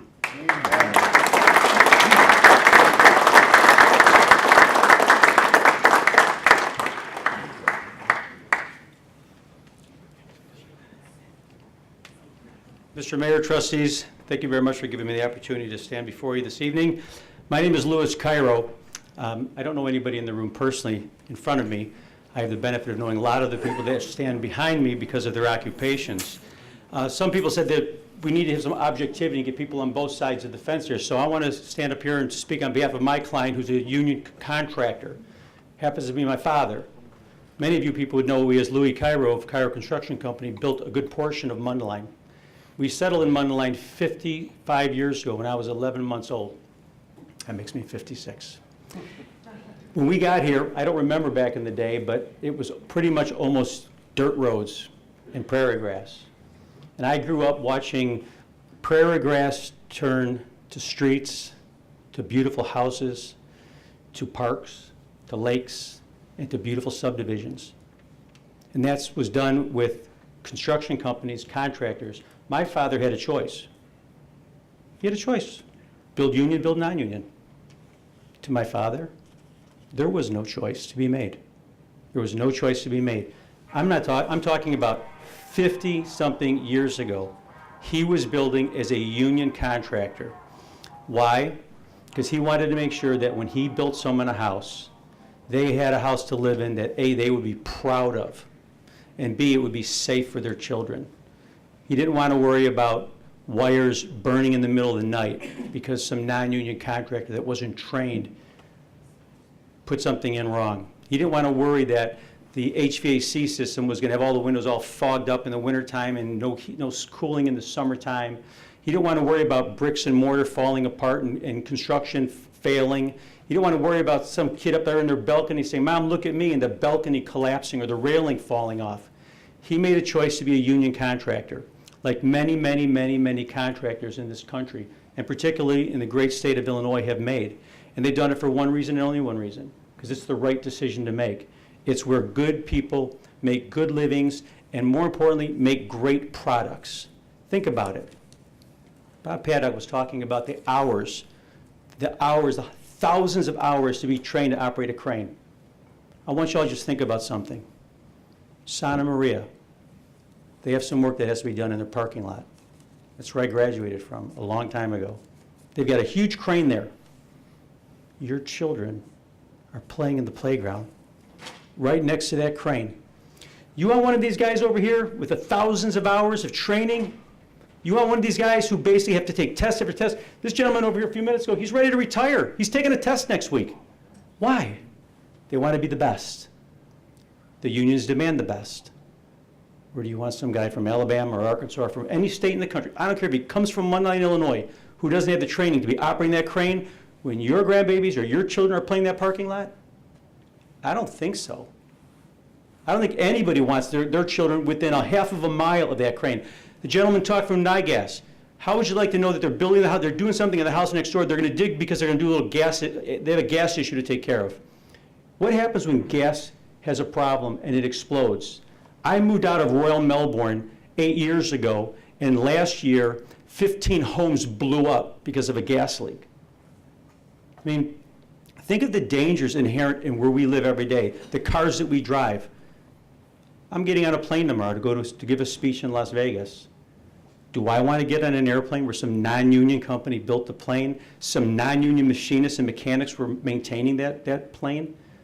No, I want to be where the best mechanics, the best technicians, the best pilots, the best of everything. Now granted, Mundelein's not making decisions on flying airplanes, but to these people, these are life and death decisions that you're making. These are the kind of decisions that take a gentleman who talked about his 4 kids going through college and saying, if you don't do this, my son's not going to be able to put his son to college. I mean, my father's a union contractor and put 3 kids through Santa Maria, 3 kids through Carmel, all through college, me through law school. My sister's a doctor. My other sister's got a master's degree, all because of him being a union carpenter who became a contractor. And this is the type of stuff that you can't take lightly. I am absolutely humbled listening to the people that have spoken in this room before me. I'm a trial lawyer. I'm supposed to be good on my feet. I feel like I'm the worst talker that stepped in front of this microphone. These people were amazing. These are people talking. These aren't trained talkers. A guy goes, I'm a construction worker. I'm an operating engineer. You know what? These are real people. You know what you heard? I've known Bob Paddock for 20 years. I've never heard him speak publicly. You know what that was? Nothing more than display of heart. From his heart, he spoke of what he believes in. Every one of these people operate controls, they pull wire, they pound nails, they do the stuff that nobody wants to do, especially if you get your hands manicured, which I've never done yet. But nobody wants to do the work they do. But what they do better than anybody is they have principle, and they have pride, and they know how to raise a family. And they're not too shy, and they're not embarrassed to say, I raised my family because what my union has been able to do for me. And that's why I'm successful, and please just don't take it away from me and my family. And I think no matter all the words, Mr. Hannigan gave a great speech about the changes in the law. Forget what lawyers say. Listen to the people who talk from their heart. They come in here, you think they wanted to come here with dirty pants and dirty shirts right off the job? They came here because they're making a living for their families. And then they're going to go home and they're going to take a shower at 10:30 and visit with their family and have dinner. But that's what the union man is in this country. That's what they're all about. Now I want to talk to you about a little bit of a different aspect of this, which no one else has touched on. It's kind of the same thing when I was mentioning about the crane, if you have an untrained person. Our law firm, you may have heard of it, GWC, we are the largest injury law firm in Illinois. And I represent more catastrophically injured construction workers or deceased construction workers, their families, probably than any law firm in the city. And I'm going to tell you something. There's a lot of construction projects that are union, and there's accidents. There's a lot of construction projects with non-union contractors that have a lot more serious accidents. And if you looked at the data, there's a common thread on the non-union construction site. And it stems from a lot of what you've heard today. It's a total lack of training. You take a guy who's got 15 minutes reading a manual. Here's the employment manual. I met you at Menards. You seem like a nice guy. You were stacking the conduit perfectly. Come work for me and pull wire.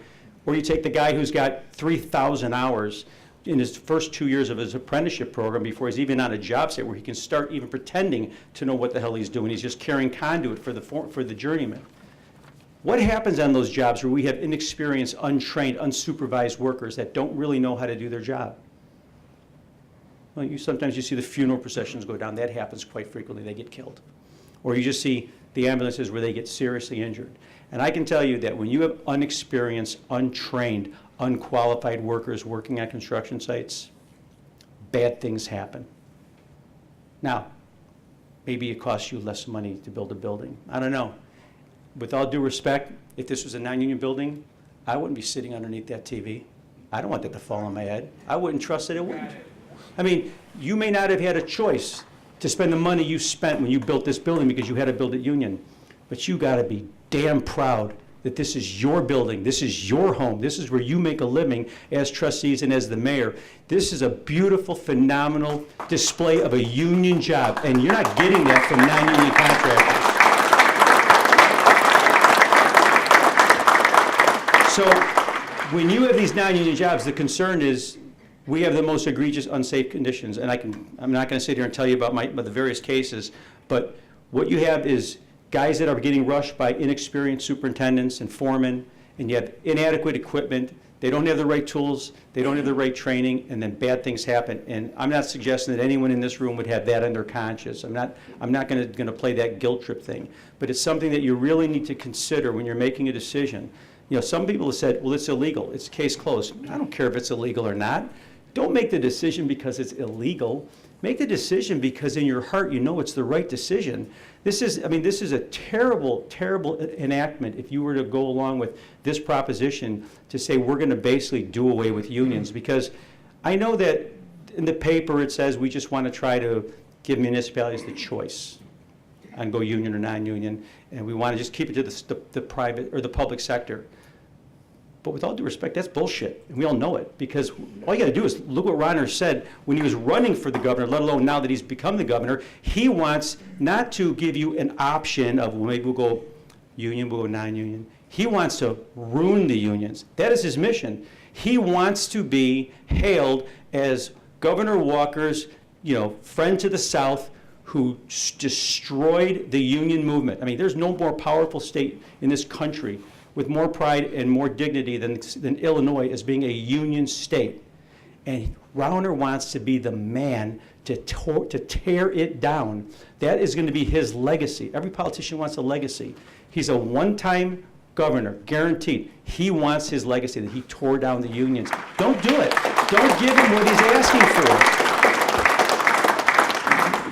One of the preceding gentlemen said 276, I think Mr. Carlson mentioned like 276 municipalities or townships, one has voted for it. Shouldn't that almost be the end of the conversation? Do we want to be the one that says we're going to stand by whoever the hillbilly jurisdiction around here that voted for it? And I don't even know who it is, but with all due respect, I mean, I wouldn't want to live there, trust me. So again, I'm speaking a little bit longer than I wanted to, but just one thing I wanted to add, just about the hypocrisy of government. Everybody knows that Rauner doesn't like the unions, wants to destroy them. They also know that he doesn't like tort lawyers. Somebody like me who makes a living where when a little guy gets hurt, and I don't say little guy, I shouldn't say little guy, the guy who can't afford $800 an hour to pay for a lawyer says, I'd like you to represent me, but would you do it on a contingency? And Mr. Hanninger and myself, one of our firms, we take these cases on a contingency. We may lose. We may work on it for 3 years. We may spend $100,000 in expenses getting nothing. But he wants to put us out of business. And he's already told you, put us out of business. He doesn't like me because I helped the little guy. But ironically, as your typical politician, on Saturday of this week, 2 days ago, I was bestowed a great honor as being a Man of the Year of a very fine organization, and they have a great ad book there. Who do you think took out an ad to congratulate Lou Cairo for being such a great lawyer and doing such a good thing for his clients? Thank you for all you do for people, Mr. Cairo. Just congratulations on being Man of the Year. What we forgot to say is, and I want to put you out of business, move out of South Barrington because you're not going to be able to afford to live there anymore, because if I have my way, you and the beautiful people behind me are all going to be out of business. And a lot of people talked about, it's the guys back here that are voting for you. Forget them. They got families. Multiply that times 20. That's who you're affecting. It's not the 200 guys in the room. It's their families and their families' tomorrow. So I don't think I need to really tell you what my position is, but I think I'm looking at a very intellectually astute group of people, and I hope you make a decision tonight. I really do, because I know if you made a decision tonight, there's no way you're looking over my shoulder and telling them we're voting for it. But if you don't, whenever you make your decision, vote with your heart, vote with your conscience, and just vote no. Thank you.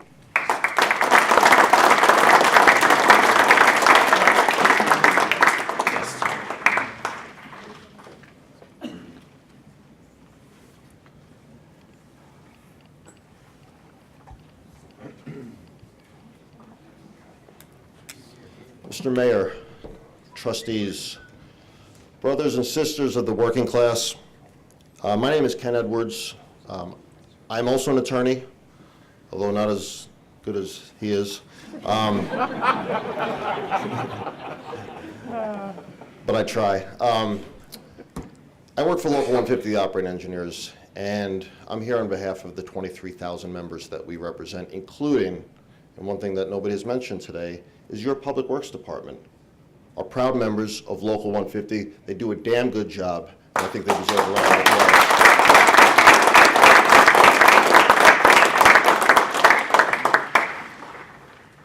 So, yesterday afternoon, I sent you all an impassioned email, and attached to that email was a resolution, and we called it Resolution to Protect the Middle Class. And I know I sent it yesterday, and I don't expect it to be on the agenda today. I get the 48-hour notice, but I will assume that you will put it on the agenda for your next meeting. And in my email and the resolution, obviously you've heard today, and I won't repeat it, we want you to vote this thing down. We want you to stay out of this. But I have to tell you, and I want to tell the residents and the taxpayers and the voters here, that I was disappointed to get a response, one response, to that email. And the response was from Ed Sullivan, DVM, which I assume means veterinarian. Good evening, Mr. Edwards. Thank you for your information in regard to the middle class, in quotes. It is my thought that the middle class, in quotes, you speak of are the real victims of unions and the union officials that prey on them. Furthermore, the thoughts presented in your email are simply a lot of baloney. Get used to it. Your days of destroying the Illinois economy and the right to work by its residents are coming to an end. That was the email that I got from your elected official, and I'm imploring the I'm imploring the 3 new trustees that will be seated and the rest of the trustees here, the ones that have some common sense and some decency, is to take this vote, vote it tonight, like Crete did several hours ago, just tonight, and voted this thing down, all right? Do the same thing, vote this thing down, let's end this discussion, we'll end it here and now. I'm imploring you, please take this vote, vote it down tonight, thank you.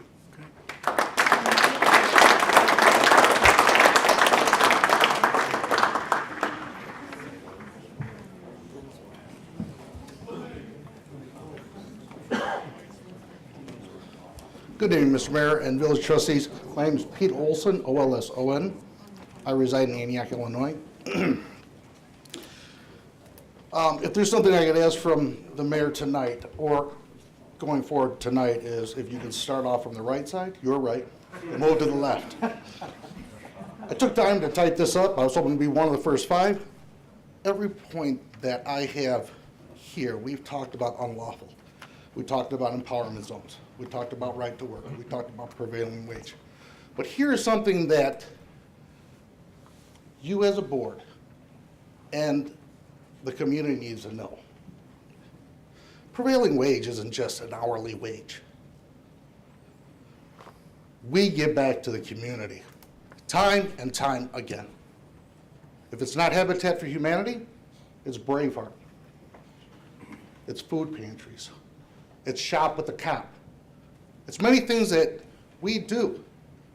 We always tell our children, give back, because that's what we are taught as union members. I can speak on behalf of my local and my international. We have a program called VIP, Veterans in Piping. Those dues that we talked about, that we prey on our members, we take that money and we put programs together for men and women coming back in the armed forces that want a job in the plumbing trade. We have a job for them. Same with other internationals. They have helmets and hard hats. We have veterans, Midwest Veterans Closet, here in North Chicago. We support Midwest Veterans Closet. Those are the unfortunate veterans that find themselves displaced. So when we talk about prevailing wage, we're not talking about something that not only does a union member do to provide for his family, but it's something that we're able to do to give back to our community that supports what we do. Lastly, we talked about training. Let's train ourselves. Let's learn. I'm fortunate enough to be the president of Lake County Building and Construction Trades. And not only am I president of Lake County Building and Construction Trades, I'm a union officer, a business representative for Plumbers Local 130. We have a seminar. We are co-sponsoring a seminar April 30th in Volo about the effects of this right to work. I extend an invitation to you tonight. We have people from the University of Illinois, School of Labor, and Economics coming out because we need to learn more of what's right to work is. I want it to be able so we can sit down and talk educated about it amongst ourselves. And not vote about it from what we hear or what we think we know, but what we have learned. Lastly, I talked about the facility in Volo. I talked about my international. My international, we wrote the plumbing merit badge for the Boy Scouts of America. We have over 100 kids every year go through the facility in Volo. Not because we want a union, but because we want to show those young men and parents what we do for a living, what a plumber does, so we can explain it to us. So like I said in closing, I invite any and all of you, anybody in this room, April 30th in Volo. It's 1 till 4. Registration starts at 11:30. Please. If you take the vote tonight, take the vote tonight. If not, get educated, please, because that's what we're looking to do. Thank you.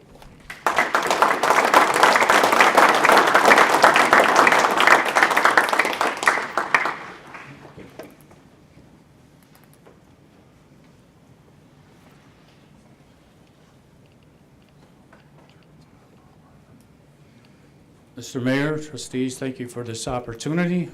My name is Frank Ivanelli, the gentleman who sent you the email this afternoon. Excuse me. I'm going to try to keep it short and sweet for you. I know you've been listening to a lot, and some of it's kind of redundant. It was in regards to the comment about right to work.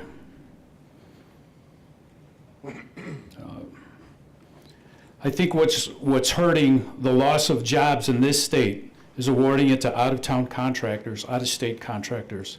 And they in turn bring their out-of-state workers, eliminating jobs for the local people. Okay? If that job does include tax money to fund it, these out-of-state people are going to get prevailing wage anyway. And then they're going to take that money back to their home state, causing a revenue loss in our area. Also, we pay for the education of our members.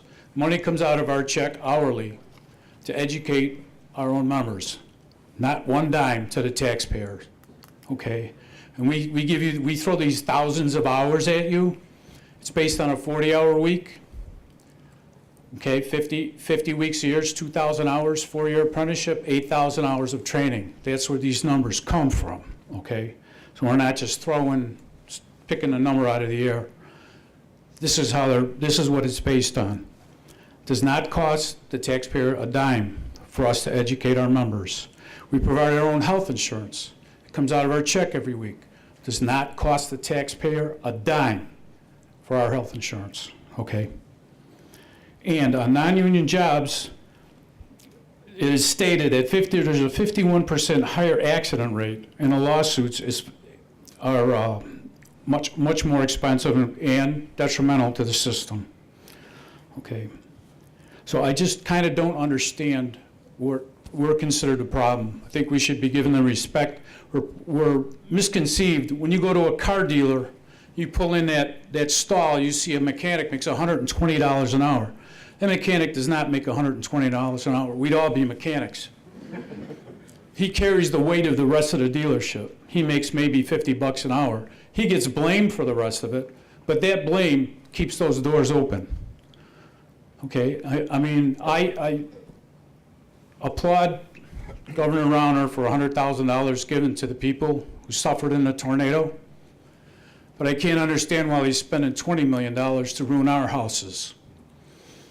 That red, white, and blue flag, I think it states, we the people, in order to form a more perfect union. Thank you.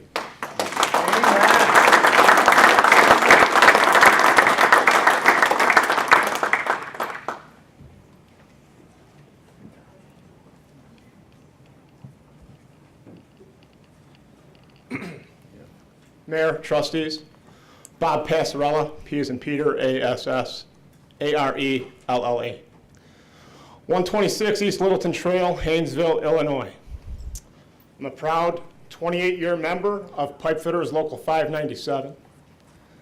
And I am also president of the McHenry County Building and Construction Trades, which has over 12,000 members associated with the unions, many of them that live in Lake County, many that live here in Mundelein. Okay. I've heard a lot of my brothers and sisters here. This is not a union, non-union issue. This is about the middle class. Non-union and union members in the University of Illinois study make an average of $6,000 less in right-to-work states. Their poverty rates are the highest in the country. $6,000, $100 a week. Doesn't seem like a lot, but a family of 4 wants to go to Fairhaven to bowl, go to Bill's Pizza to eat, maybe have some ice cream afterwards. That $100 isn't going very far. We spend the money in your community here. Trustee Voss stated earlier about Bill's sign. You brought his sign up 6 different times. There's over 200 people here that found out within 48 hours. What do you think is going to happen when the rest of the community finds out what you're trying to do here? I know a first change order, bigger boardroom. Thank you.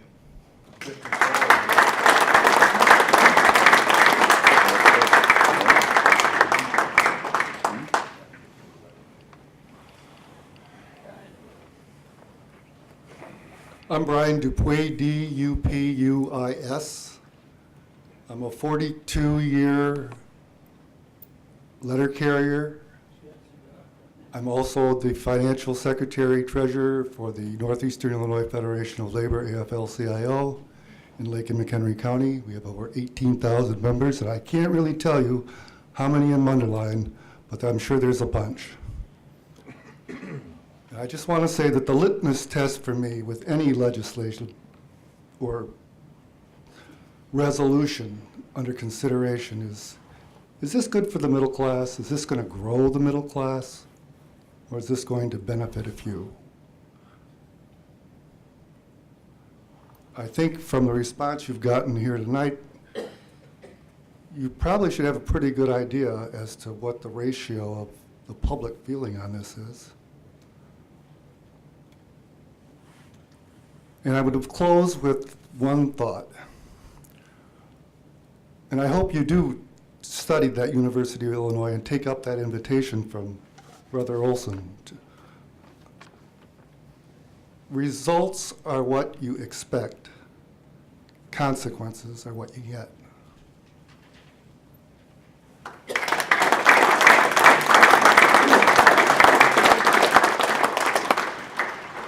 Anybody else? Okay. Oh, over there? Very good.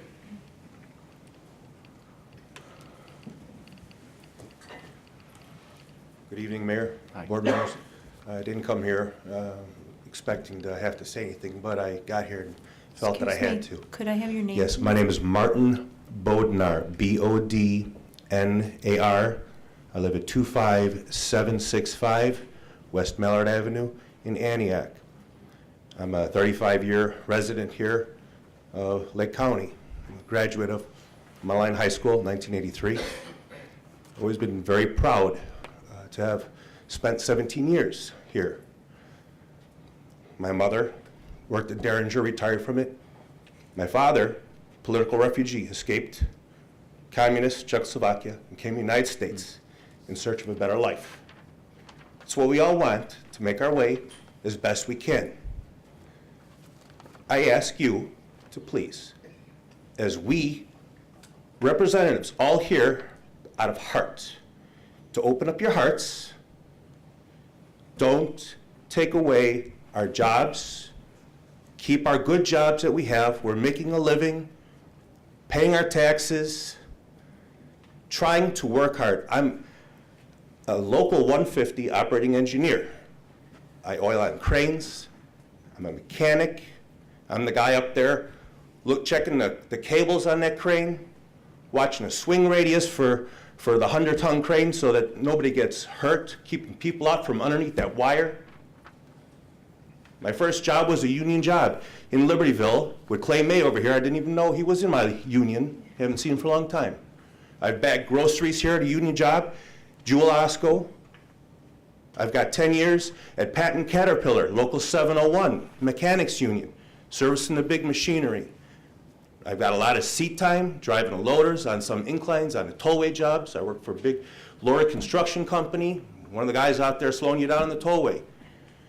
And I wore out a few seats trying to hang on to that seat in some pretty scary situations. But I'm trained. I have so many hours of training, and I'm still scared out there. And we work, we earn it, and we are your people from all walks of life. Please, if you vote on this, do not pass any right-to-work legislation. That's our livelihood. Thank you.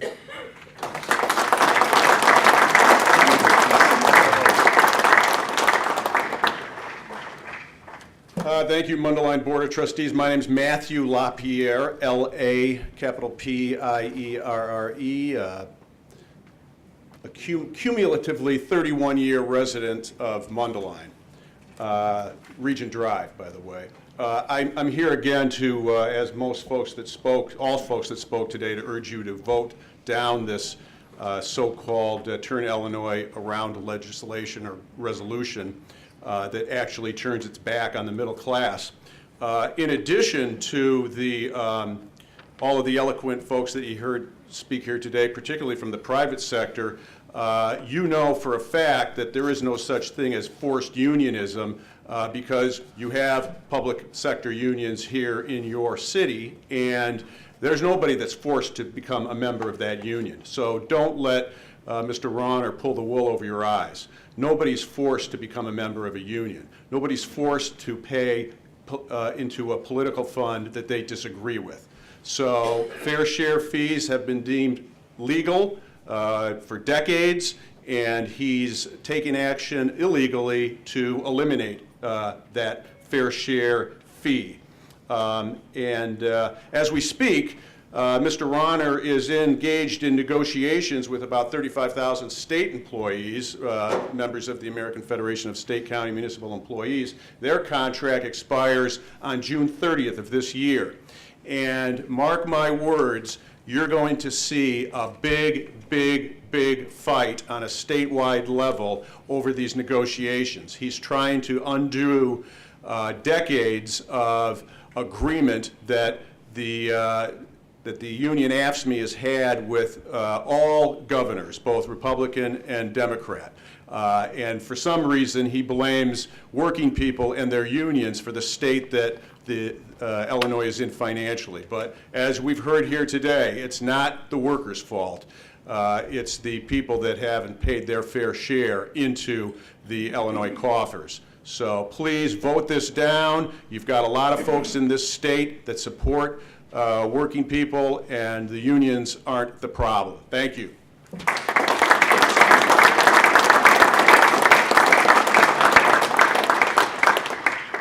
Anyone else? No? Yes, sir. It's the window. I'm Bobby Gaylor, Gaylor, and I've been a lifelong resident of Lake County. I'm also a contractor, and I'm a union contractor, and that was by choice. And the reason why I made that choice is it is 7 times more expensive to go back and fix mistakes when you have to do them the second time. You do things right the first time. Union contractors and union members work together to do this. And we make our living off the backs of these people that are here. I do it as a union contractor so I get the best of the best. I don't want these people going anywhere. I want to have these people here to count on, and I don't want something here that if we have to lower our wages, I don't want to call somebody up and say, okay, here's where we're going tomorrow, and hear that they can't get there because they can't buy gas or they don't have a decent transportation. These men that are here and women also support the community, and their kids go to college. I myself went through the apprenticeship. I came up and my father was an operator. I've had 3 kids. My kids have gone to Carmel. I support the community. And I please ask you not to step on the backs of the working man. We need them. Thank you. Thank you.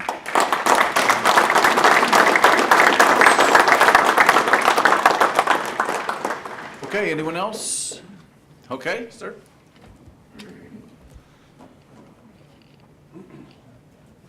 Hello, my name is Jeff Peters. I'm operating engineer, Local 150. Lifelong resident of McHenry County. Spent a lot of time throughout my career toiling, in the mud and the rain here in Lake County. Up at Waukegan Power Plant for 2.5 years, where the lake was beating me up. I guess all I have to say in closing for a lot of the people here is that I've seen the true benefits of my local when it's done. My grandmother's going to turn 100 years old in July. She's living off the benefits of my grandfather, who was an operating engineer who was deceased. There is no way she could have got to that point in time of her life if it wasn't for the benefits that my grandfather earned as an operating engineer. That's what it means to these people in the room. It's a legacy. It's a legacy that goes on through their family. Mr. Dan Schrader that was up here, I think he's 5th generation. His grandfather once was the president business manager of our local. The tradition runs deep. The benefits run deep. The wages we earn runs deep. This is a community of men and women, brothers and sisters, working in the middle class. Think long and hard about what you're going to do to these people if you vote this in. We're part of your community. We'll always be part of your community. Don't ruin it for all of us. Thank you.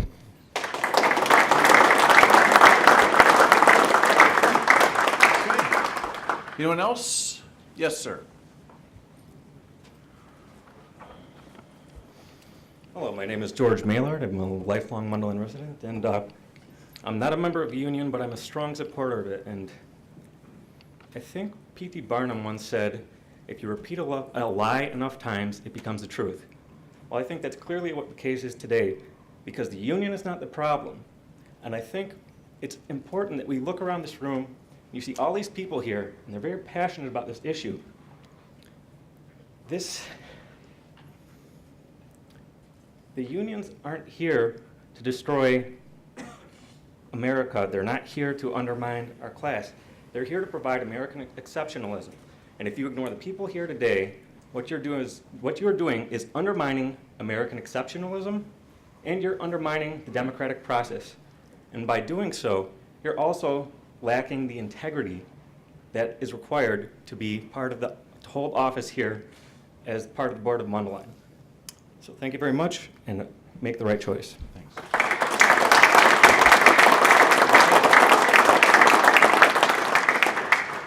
Anyone else?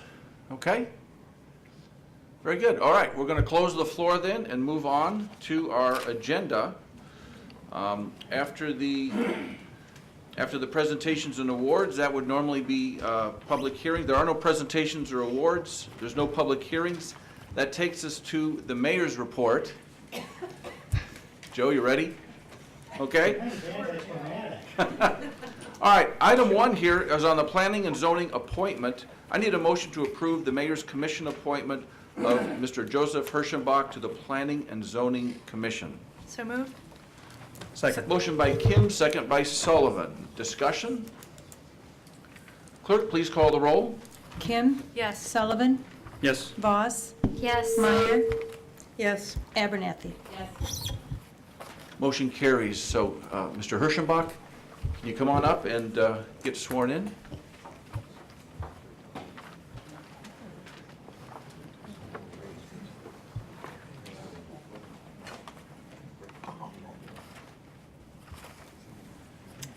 Raise your right hand and repeat after me. I, Joseph Hirschenbach, I, Joseph Hirschenbach, do solemnly swear do solemnly swear that I will support the Constitution of the United States that I will support the Constitution of the United States and the Constitution of the State of Illinois, and the Constitution of the State of Illinois, and that I will faithfully discharge the duties and that I will faithfully discharge the duties of the Office of Planning and Zoning Commission member of the Office of Planning and Zoning Commission member according to the best of my ability. according to the best of my ability. Congratulations. Thank you.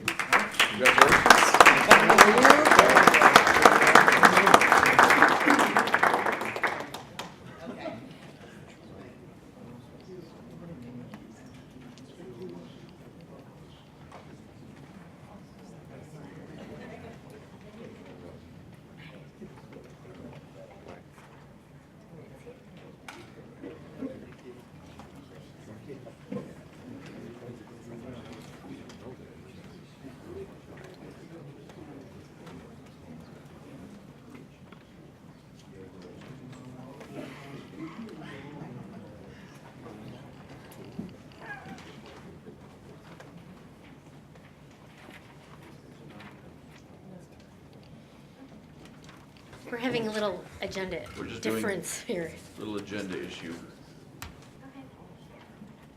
Okay, so we will deal with that item this next week, getting ready for the next board meeting. All right. Item B, Government Finance Officers Association Certificate of Achievement to Finance Director Doug Haywood. So, folks, we have the distinctive pleasure of once again having received the Certificate of Achievement for Excellence in Financial Reporting. This goes to our Finance Chief, Doug Haywood, and it recognizes a standard of excellence in terms of the comprehensive annual financial report that we do every year, and it's done to the highest standards, and that's what this certificate says, and we've gotten it several years running. So, Mr. Haywood, you want to come and get this?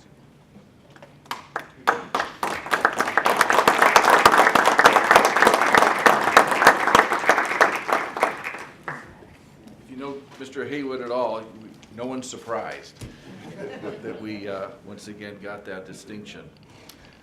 Next up is the mayoral proclamation proclaiming April 24th, 2015 as Arbor Day in the village of Mundelein. It's in our packets.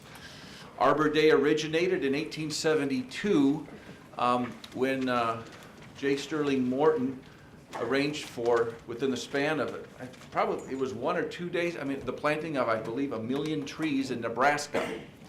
And since then, Arbor Day has been celebrated. I'm going to go out to a school with Mr. Boucher and do a little presentation there and watch him do a nice lesson in tree planting to the kids there, and I look very much forward to that. So April 24th is National Arbor Day. Next up, a special meeting of the Mundelein Village Board of Trustees for May 4th. I need a motion from a trustee and a second and a vote. A motion to adopt a resolution scheduling a special meeting of the Mundelein Village Board of Trustees for May 4th. This is for orientation of the new elected officials. So moved. Motion by Kim. Second. Second by Abernathy. Discussion. Clerk, please call the roll. Kim? Yes. Abernathy? Yes. Sullivan? Boss? Yes. Meyer? Yes.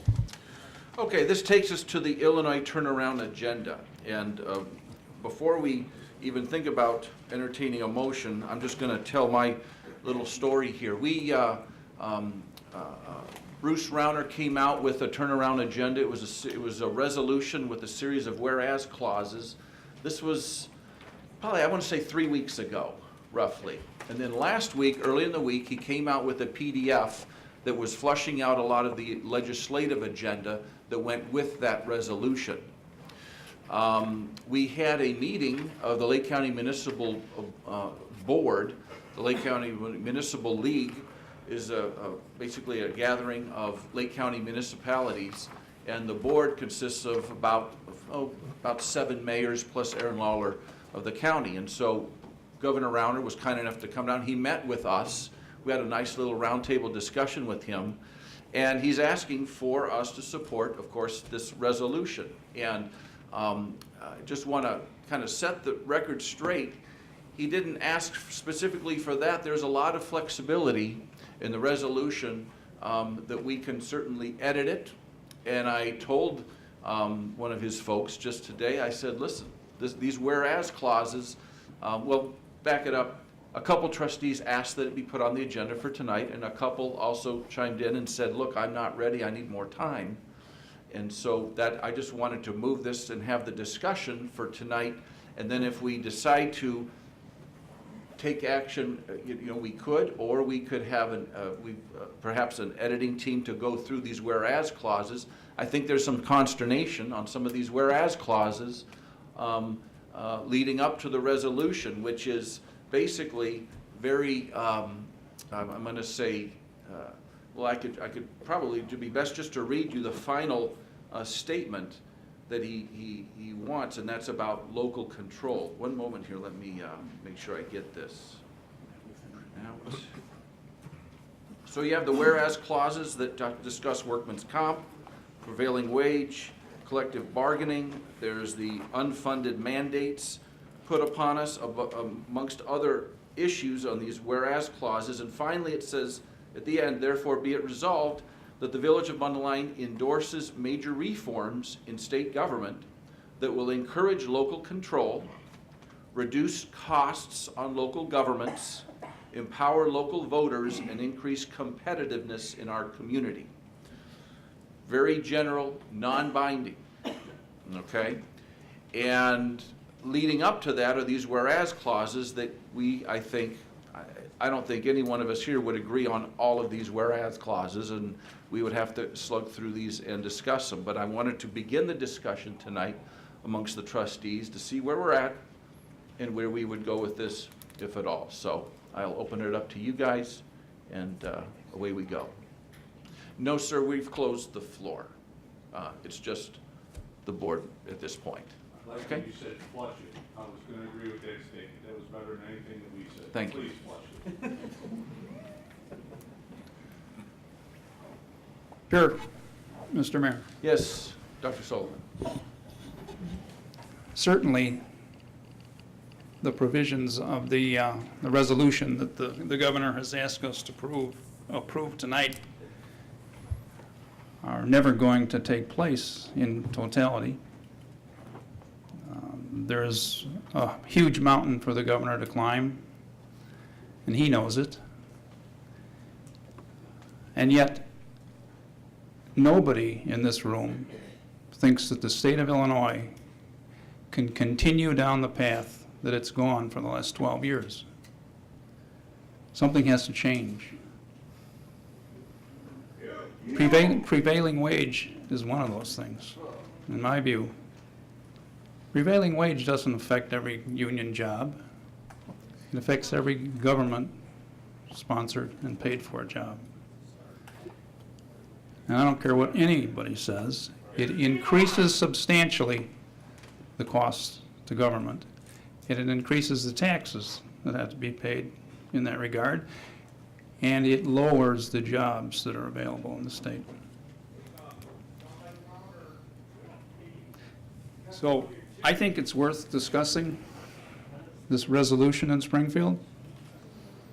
And that's what we're doing. We're saying, yeah, send it down to Springfield with our advice that the legislature and the governor discuss all of these points in the resolution.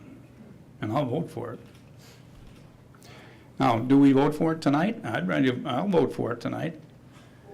And it won't make you happy, but I will. That said, others on the board want to discuss the different aspects of the resolution. And I'm willing to do that too. Thank you, Mr. Mayor. Okay. Who else? Yes, Trustee Voss. As is so often in our experience on the board, Trustee Sullivan, you and I are at different points on this one too.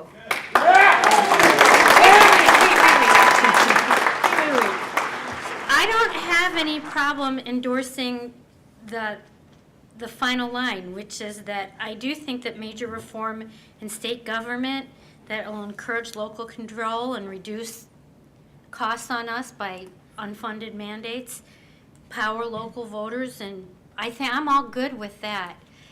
It's all these whereas clause that I'm really not comfortable with them. I think that a lot of this is political that doesn't really have any bearing on us at this level. That I understand Governor Rauner is trying to get support wherever he can, and he's trying to get us at the municipal level to help him in his fight. And, you know, I get that. I just don't think that it's my place as a nonpartisan elected official to take part in what I consider to be a partisan stand. And I also have to say, just for any of you who live in Mundelein, remember that next meeting is my last meeting. I've chosen not to run for re-election. It is also Trustee Sullivan's last meeting. It is also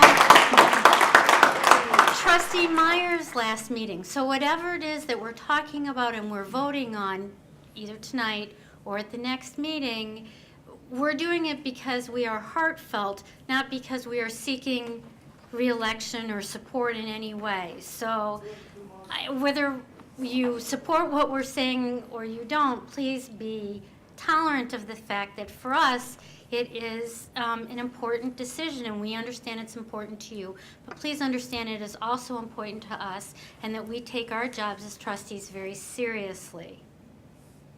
Okay. Yeah, in that context, I would report to the board, Trustee Semple did ask to be included in this. And he had asked that it be presented next one, but because of the nature of this, I wanted to at least begin the dialogue now. And so, anyone else next up? Trustee Meyer?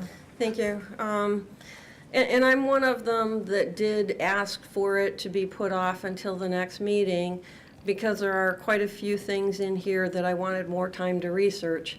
And I think it's maybe safe to say I'm the only member on the board that actually was a union member for over 15 years before I joined management. But having said that, I do want more time because there are a lot of things that I have questions on. There are things that, there's not enough information on, that they're very vague, and I need to do more research. So, I know that many of you wanted a vote tonight, but I was one of them that asked for this to be put off to the next time period to give me time to do that. Okay. Yes, Trustee Kim. Thank you, Mr. Mayor. So let me start first by saying thanks everyone for coming out. Secondly, I really come from a background when I receive these things to look at where I like to do research and I look at the data. To be honest, there's nobody in my family who's in a union, and there's nobody in my family who's against unions. So I'm a pretty blank slate. I have no one-way pull or the other. That being said, I will openly say that I have voted down prevailing wage in the last 2 years that I've been here consecutively. I think it makes financial sense in terms of competitive bidding. That being said, when I received this in my email, I replied back at 12 minutes later, 15 minutes later, going, what is this? It's so heavy, and you're telling me we're gonna put this on the agenda in 4 days from now. I was like, is this even legal? That's the email I replied back. So I had 4 days, and I crammed in as much study as I could. And I just want to say that I am uncomfortable with much of this. There's some truths here, right? There's truth mixed in with general phrases. It talks about Indiana, and then it brings back local empowerment zones. And I don't know if it's saying only in our town, or if it's talking about the entire state in all these clauses because it's so vague. While I have advocated that we should have competitive bidding, I do think it's a constitutional right to assemble. No one's ever asked me my opinion on that, so I guess it's pretty forthcoming for me to say that vulnerably. Therefore, I am kind of troubled that it is very political, not being a legally binding document that we can actually do anything about. In fact, there's a little part of me that's like, okay, it's almost like we're getting in the way of due process because it's supposed to be done at the state level with the governor, the House, and the Senate. And even if this does pass and it comes to us, okay, the voters in our community should be allowed to decide via referendum. How many people came out to our election last Tuesday? That was like 10%, not even.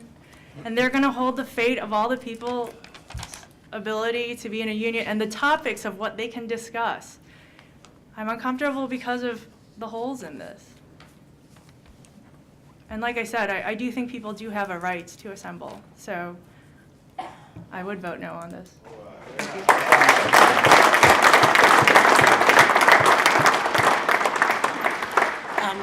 My first question is for Charlie, actually. It was stated tonight that this is illegal. And from a law perspective, is this illegal? I'm afraid you'd have to look to the Illinois Attorney General for that opinion. Okay. Not to your municipal. Okay, and that was my, I'm sorry, but that's my question, is whether we should enter into something that is legal or not. And I would like time to look into that. For the most part, I do agree with most of what's being said in this. Many people know I am not, especially where the power goes back to the people and back to the voters. I have always voted against prevailing wage. I do think that it is something that is a cost to the taxpayers. So I would like to find out that information, but I would support most of this. So I would like to see maybe some things being revised. Okay. I'll share with you some part of the meeting with the governor.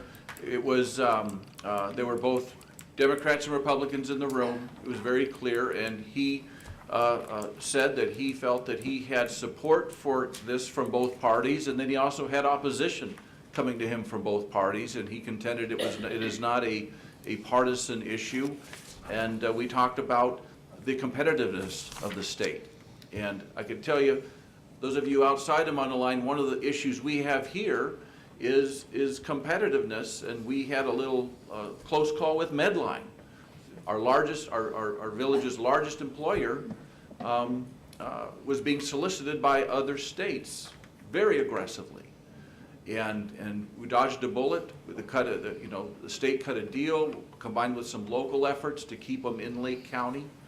And but that's a scary situation, to have the possibility of 1,600 jobs leaving your community. And so that kind of thing breeds a discussion of how can we make Illinois more competitive. And we know that Springfield's been a mess.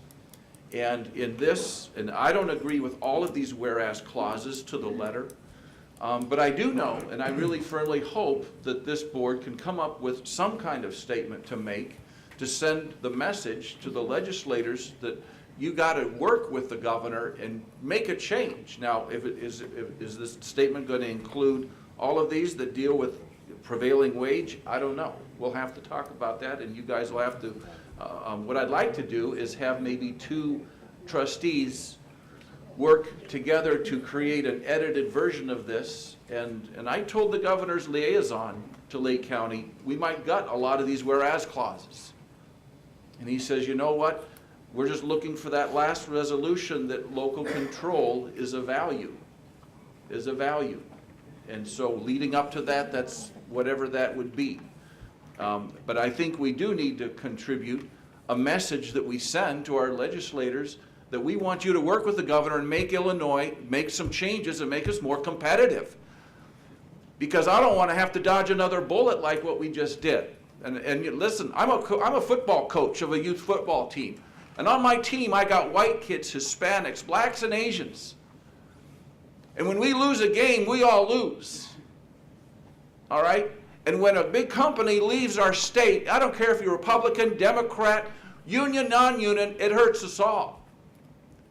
And so we got to send a message to Springfield. They got to work together and make some change. And yeah, it's going to require some sacrifice, of course, but we have to contribute to this and send a message of some kind. I would like 2 trustees to work together to come up with an edited version that we could hopefully unanimously pass and send a message. Somehow, so long as it has just that one simple phrase down there of more local control. The whereas is up for grabs. Are there 2 people that could? Ed? Trustee Sullivan? You know, no. We're going to do what's right for our community. And that is to send a message. No, we represent the community. I'm sorry, sir. We're going to do what we feel is right, and that is to be deliberate and to do the right thing. Yes, we are elected. We're elected to do what's right, and we're going to be patient, and we're going to be deliberate about this and send the right message, the message that represents our community to our legislators. Well, that's why. How about this? Trustee Sullivan. Trustee Meyer. Trustee Meyer, would you, if you were the union member, you would be able to. If you were looking at me to balance off, because I have been in a union, I have managed union employees, I worked in union company for 43 and a half years, I would do that. I do have a question though. I mean, since this is a state legislative issue that our state legislators are going to be voting on in Springfield, do we know the stance of our local state representatives on this issue at this time? Well, the resolution, of course, had the whereases. The Rauner folks put out an extensive PDF document, I'm going to say about a week ago. And in there, you have several items that apparently, and according to the governor, have been flushed out and are legislatively ready to go.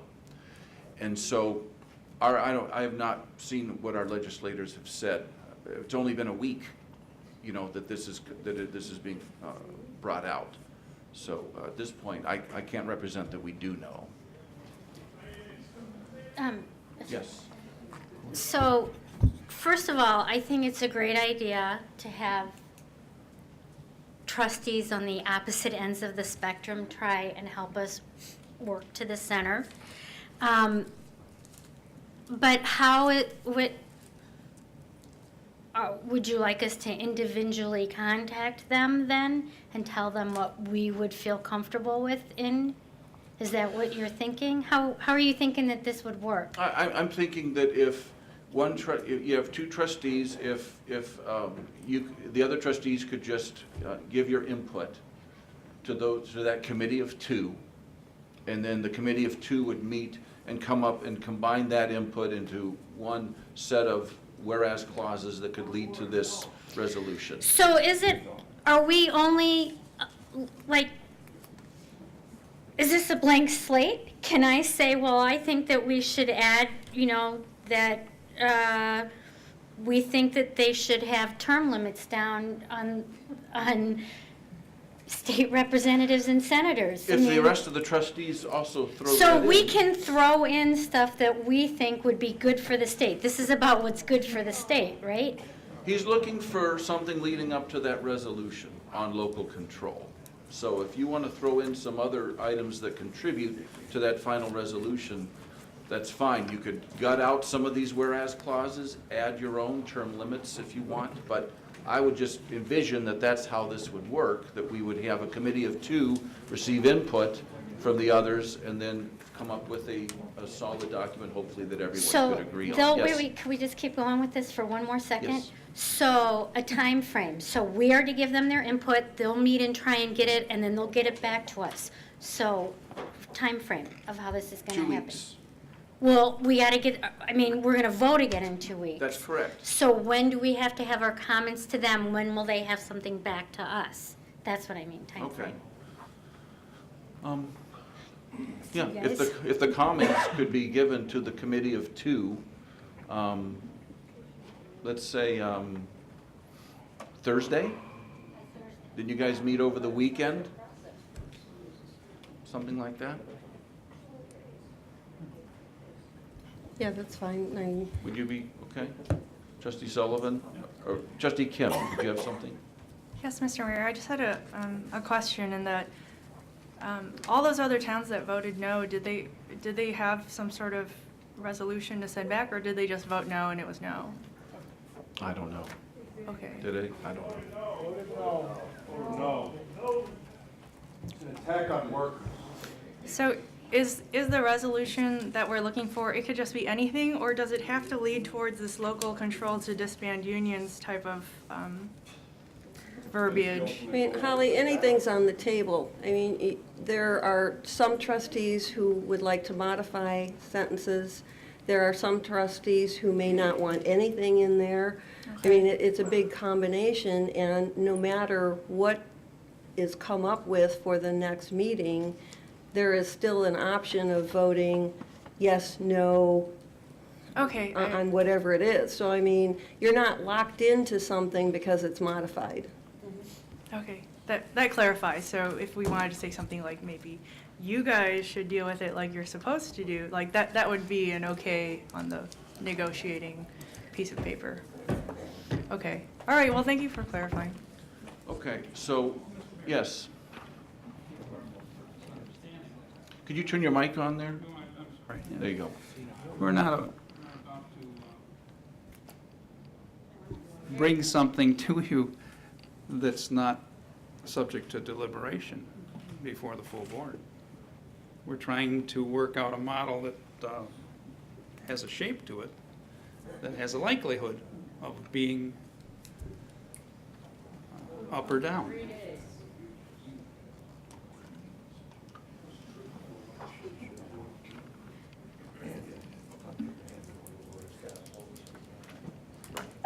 Yeah, so we would need individual one-on-one discussions between a trustee and one of those committee members, Yes. who would then later come together. So let's say if you could get your input to the committee member by certainly the weekend, then the weekend the committee can get together and start carving out. What if each board member, including yourself, sent us a draft of their preferences, either adding to or subtracting or modifying some of these clauses?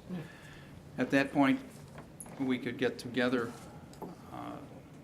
Trustee Meyer and myself, in order to put together, let's say, a first draft.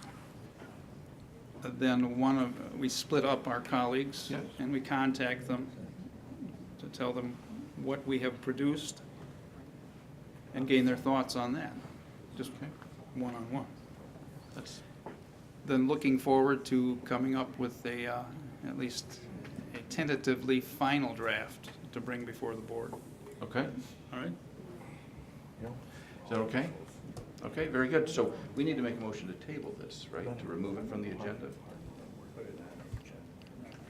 And to put it on the agenda for the 27th. So I need a motion from a trustee to remove it from the agenda, this item from the agenda today, and to put it on the agenda on the 27th. So moved. Motion by Abernathy? Second. Second by Voss. Discussion? Okay, clerk, please call the roll.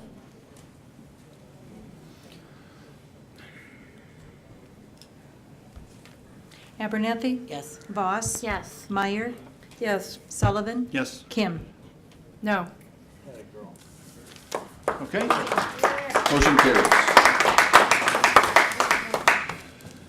All right, I would say this to the folks too that came, this is, I'll be honest, this is my first rodeo with this kind of a crowd on a topic that, and it's been, and I appreciate, it's been an education for me hearing your perspective. You should know, my wife is a member of a public union.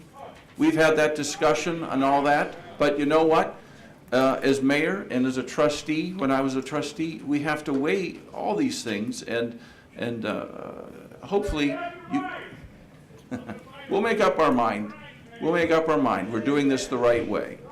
Thank you very much for attending. We're going to move on with our rest of our village board meeting, and away we go. All right. Liquor Commission will be after my mayor's report. Item F, S. Siegel and Associates Limited Contract. Number 1, I need a motion to adopt resolution authorizing the village administrator to sign the contract with S. Siegel and Associates Limited. So moved. Second. Motion by Meyer, second by Abernathy. Discussion. Yes, Trustee Voss, with your mic on. Thank you. I'm just wondering if we don't have an appraiser in Mundelein that can do this?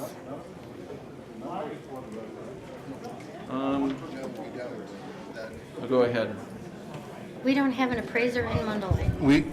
Well, I don't know if I'm not saying there are no appraisers in Mundelein, but we got a list of appraisers from Larry Lalazerne of MIA certified appraisers that they do business with throughout the county and in Cook County, and this is the one that we chose, and they have done a lot of work for us. And So there wasn't a choice of hiring one from Mundelein? there was no Mundelein appraiser on that list. Okay, thank you. Okay. Anyone else? Yes. Let me turn my microphone. These are little small pieces of property. And in my view, $750 per appraisal, they're going to do separate appraisals, is exorbitant. It's what? Is an exorbitant amount. $750 per appraisal? Yes.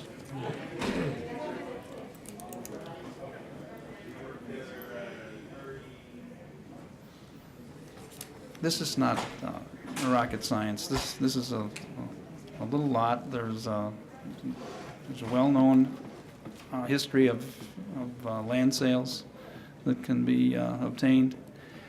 There are no improvements there. The improvements that are there, I suspect, are going to depreciate the value because they had to be demoed.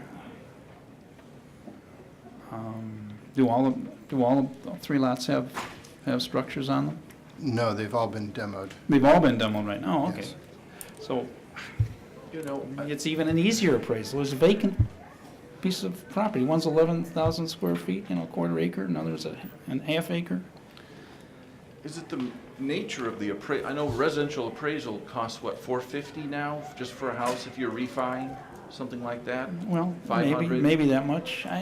This is a land appraisal, which kind of changes the type of, I don't know, you want to address that? I mean, I just know that we're required by law to have them appraised. Yes. If we're going to get rid of them.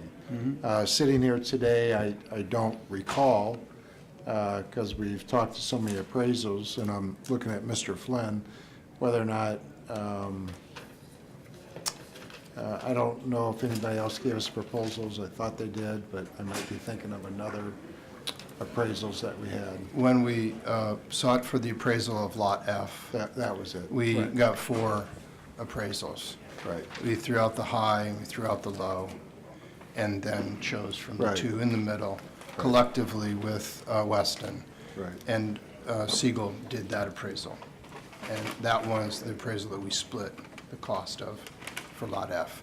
That appraisal was a 1 acre, or 0.92 acre, and it was $1,500.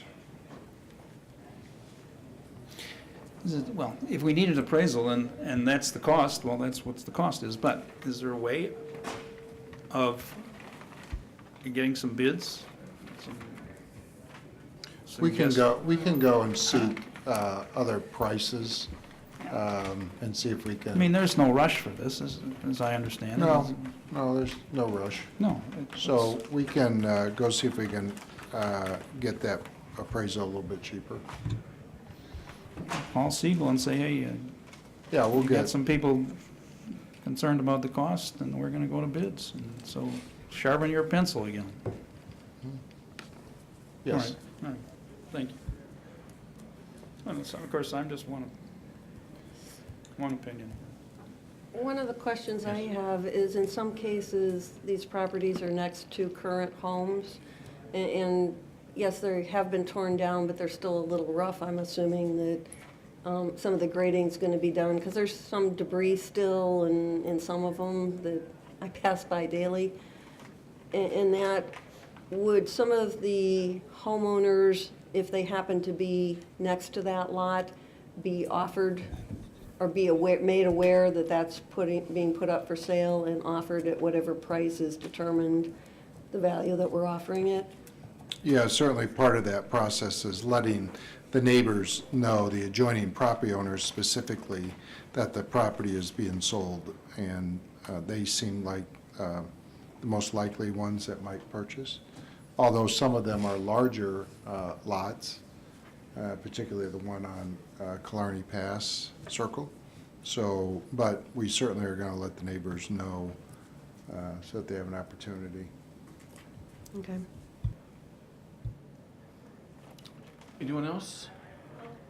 Sorry, I would support what Trustee Sullivan said about trying to get, holding off on this and trying to get a lower price, seeking a bid. Okay, we can do that. I mean, I'm okay with that. Well, we could table it. We would just remove it. Okay. I need a motion to remove it from the agenda? Do I need to withdraw my motion? Oh. Yes. Yeah, so I'm going to withdraw my motion to adopt a resolution authorizing the village administrator to sign a contract with Siegel and Associates.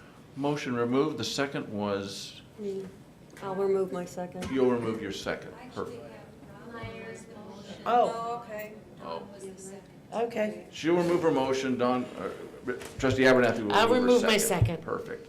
Okay, now I need a motion to remove it from the agenda. So moved. Second. Motion by Meyer, second by Abernathy.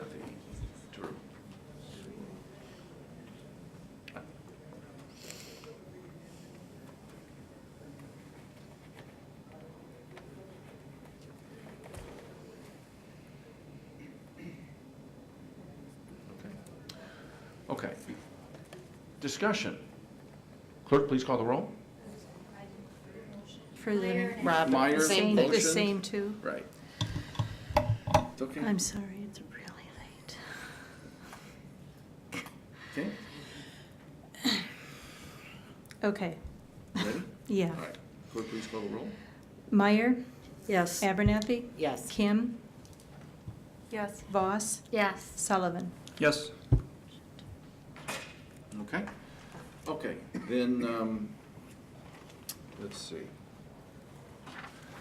So that would, well, that's going to lead us to the second motion. I'll just ask for a motion to remove item 2. So moved. Motion by Meyer, Second? second by Kim. Discussion? Clerk, please call the roll. Meyer, Yes. Kim, Yes. Abernathy, Yes. Voss, Yes. Sullivan. Okay, and then finally, on my report, this concerns Certificate of Member Municipality, Central Lake County Joint Action Water Agency. I need a motion to adopt a resolution approving Certificate of Member Municipality regarding the Central Lake County Joint Action Water Agency and authorizing the village administrator to execute said certificate on behalf of the village of Mundelein. So moved. Motion by motion by Meyer. Second. I'm trying to do it without looking and getting the voice. All right, second by Abernathy. Yes. Discussion. Clerk, please call the roll. Meyer, Yes. Abernathy, Voss. Yes. Sullivan, Yes. Kim. Yes. Motion carries. And that does it for the mayor's report. Should we recess into the Liquor Commission? Okay. So now, we're going to recess into the Liquor Commission meeting. So I need a motion to recess into the Liquor So moved? Second. Control. Motion by Kim, second by Voss. Discussion? Clerk, Can we- please call the roll. What? Can we have a break before we do that, a little potty break? Yes, let's Thank you. take the roll first and then, Kim, Yes. Voss. Yes. Sullivan, Yes. Abernathy, Yes. Meyer. Yes. motion carries. All right. I now need a motion to convene the Liquor Control Commission meeting on April 13th. So moved. Second? Motion by Voss, second by Kim. Discussion? Clerk, please call the roll. Voss. Yes. Kim. Yes. Abernathy. Yes. Meyer. Yes. Sullivan. Yes. Motion carries. Clerk, would you please take attendance?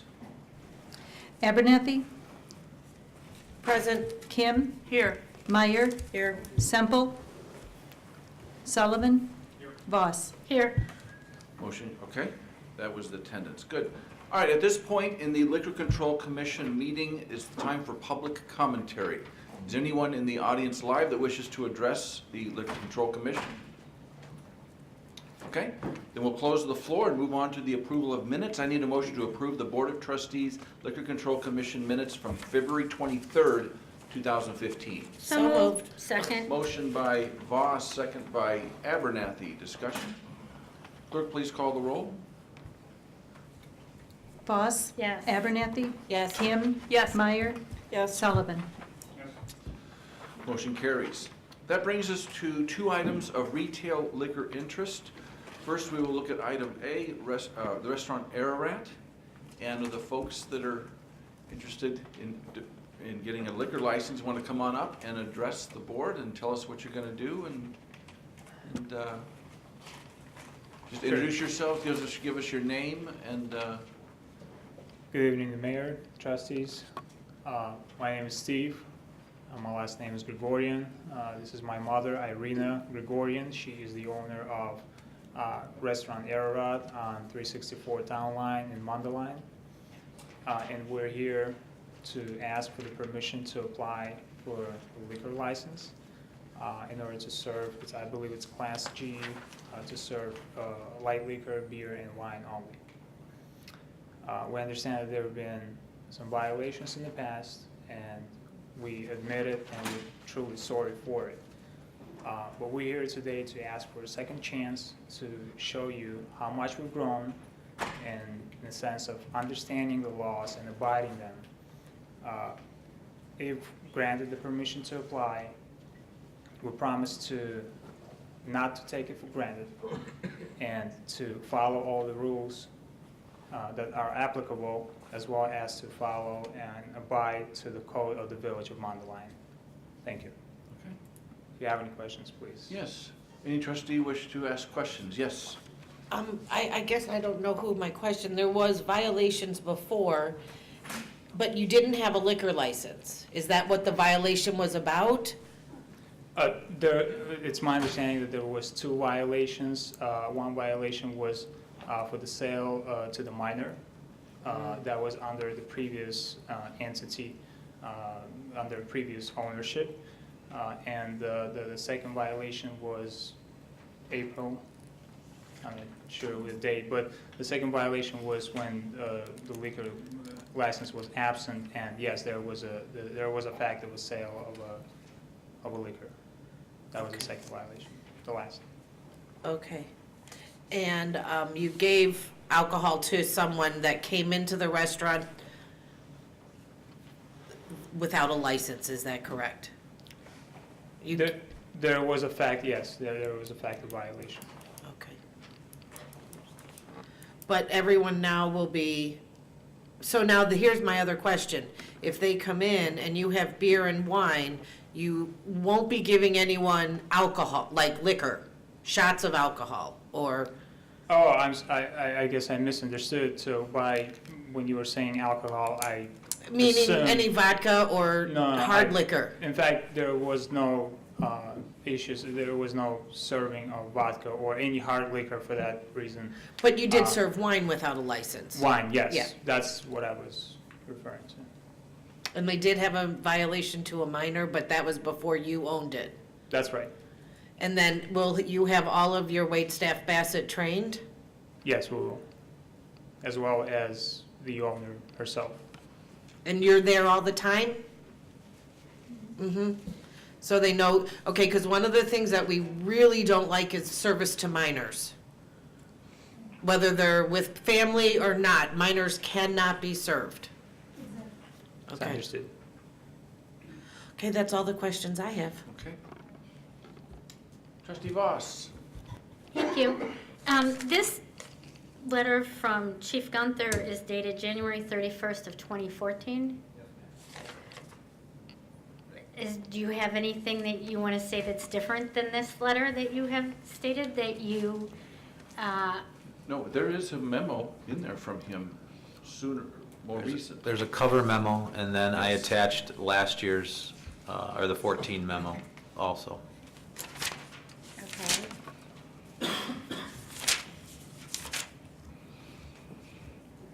Okay, well, perhaps my packet is different, which is why I had an agenda item different. So could you fill me in? What's your?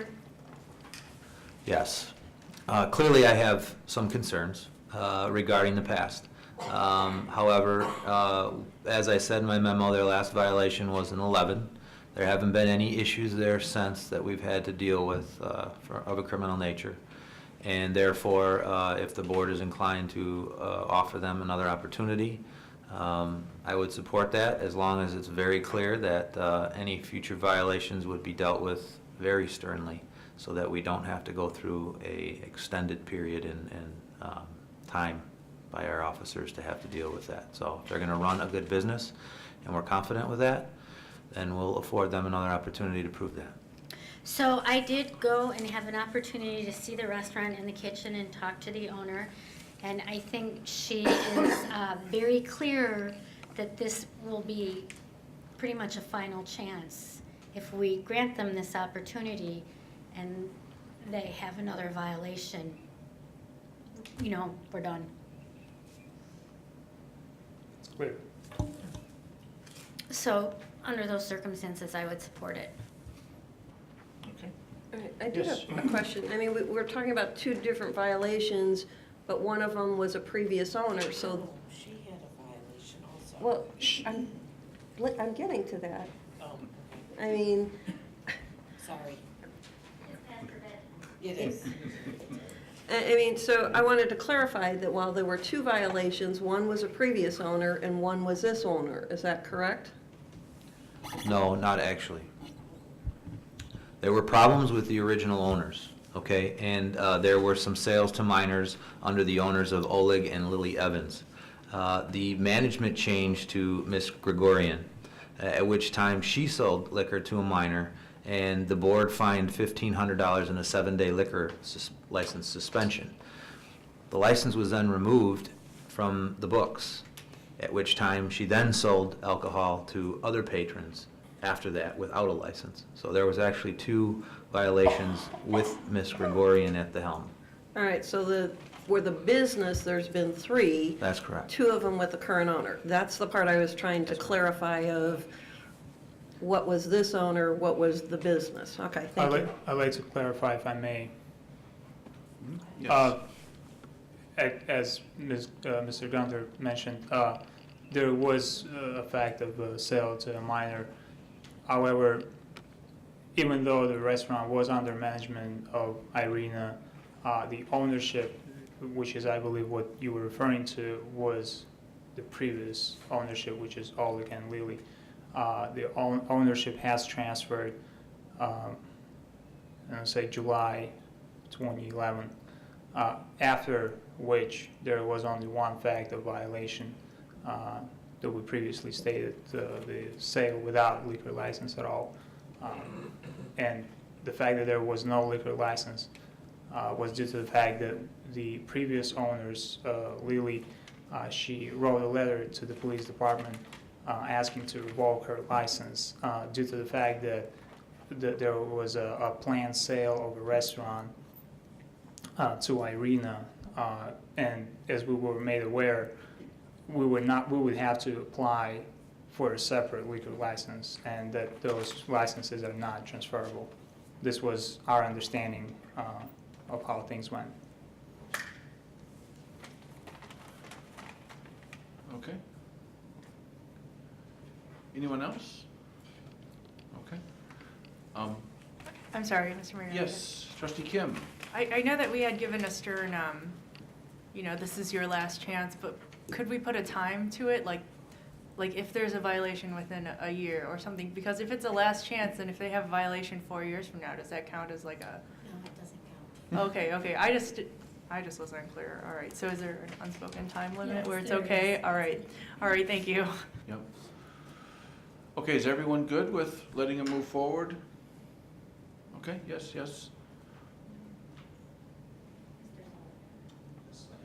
Okay. Okay. All right, do we have an envelope that we give them? Do we have one of those?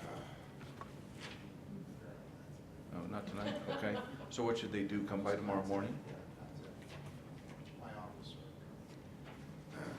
If you just want to call my office tomorrow, or stop in customer service counter tomorrow, we can get you the application and things to move forward. Thank you. Yep. Thank you very much. I would, they came by my office it was a year and a half ago, I think, right after I got elected. We had a great talk about their business and what they do there, and they do a good work, and I'm glad to see you in here getting this. So congratulations. You have our go-ahead, and then tomorrow just come by the counter and they'll have an envelope for you. Say afternoon? Maybe something like that'd be that? fine. Yep. Yeah, just come by afternoon to the counter and there'll be an envelope waiting for you. Sure. Okay? Thanks, everyone. Thank you. Thank you. Okay. Let's see here. This takes us to Nico's Grecian Grill, 310 Town Line Road. There he is. Thanks for your patience tonight. Good morning. The board. I'm the owner, operator, manager, busboy, cook at Nico's Euros, 310 Town Line Road. First time application for beer and wine. And that's about it. We've been in Mundelein for 13 years. Any questions? Yeah, and you want beer and wine license? Beer and wine, correct. Okay. Anyone that wanna?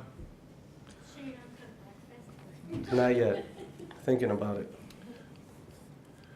Yeah, I mean, we would just prepare you, because this will be your first foray into having a liquor license?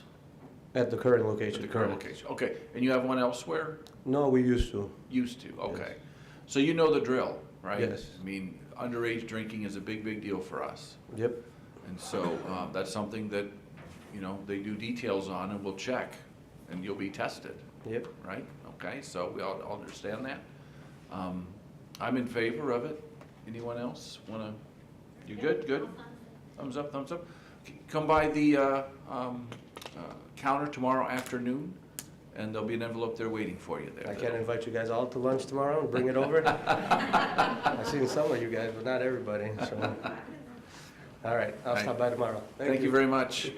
All right.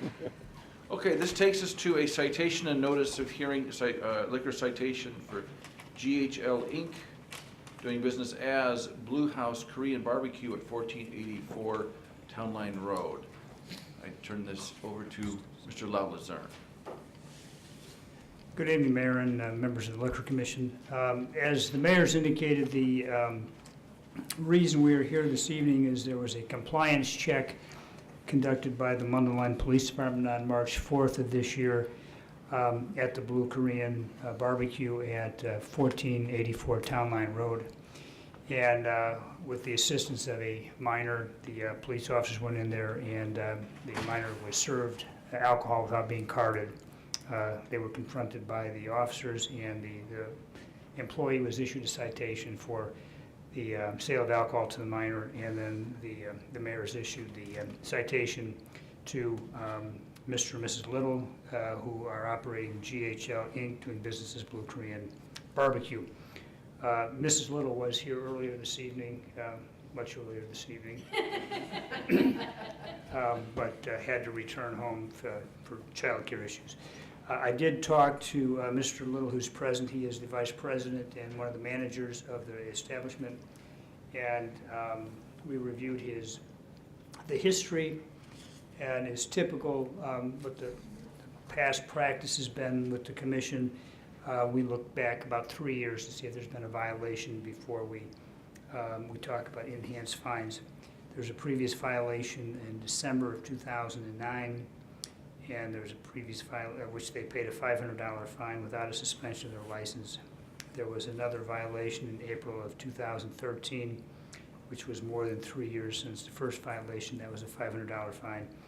This would be the second violation within this last 3-year period. We have, myself and Mr. Little, in consultation with the chief, we are recommending a fine of $1,000 without a suspension of the license. Mr. Little's indicated he'd like to address the commission and indicate the circumstances under which that employee served alcohol that evening, the consequences they take, and the steps that they have taken to try to prevent this problem in the future. Thank you very much. First, I'd like to apologize for our mistake. It was a girl's second day of work. She had been instructed not to serve anybody any alcohol without permission from our manager and our other wait staff. The gentleman who works our cash register, my uncle, he stepped away, and she walked over and served someone who she shouldn't have, and it was our fault. She got the fine. She no longer works for us. We've now moved to just having Jake, who's been with us since we opened and has not had any violations. He is the only one who's able to serve alcohol until we get someone who we feel confident will let this happen again. Any comments, questions? Yes, Trustee Moss. So, I'm not going to put the regular passion in it that I usually do because it's late and we're all tired, but you understand that we take this very seriously, that in this instance, I understand it was part of our police check, but under some other circumstances, you would have been serving a minor who could have gone out and gotten behind the wheel of a car. So I'm glad to see that you've taken the necessary precautions, that you're taking this very seriously, but you understand that if you have another violation within the next few years, you could lose your license. Yes, ma'am. Okay? Thank you. Anyone else? Okay. All right. Do we poll the commission about the $1,000, right? Let's poll. Are you good with the $1,000? $1,000? Are you agreed to that? Yes, ma'am. Trustee Kim, Trustee Sullivan, okay? That's fine. All right, I mean, it's acceptable. Very good, acceptable to me as well. I have prepared an order which would state, based on this hearing and the citation, that it would be ordered that GHL Inc., doing business as Blue House Korean Barbecue, the holder of Class G liquor license number LL 14-04010, is hereby fined the amount of $1,000 to be paid within 24 hours of the entry of this order to the Customer Service Department of the village. I have signed it, Mr. Little has signed it, and if I may approach the mayor, I'll ask you to sign the original of the copies. Okay.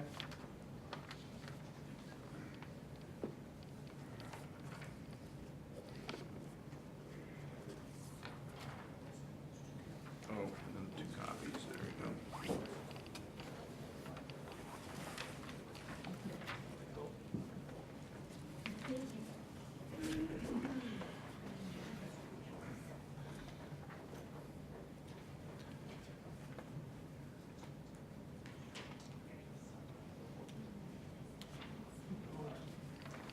Okay, all right.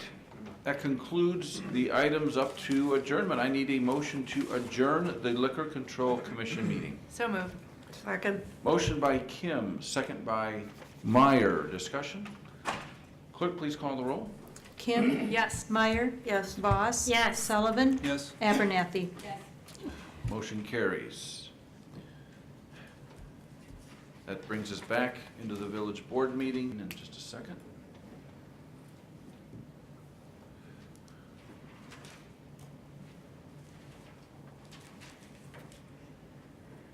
Okay, I need a motion to reconvene the village board meeting of April 13th. So moved. Second? Motion by Voss, second by Kim. Discussion? Clerk, please call the roll. Voss? Yes. Kim? Yes. Sullivan? Yes. Meyer? Yes. Abernathy? Motion carries. Brings us to attendance.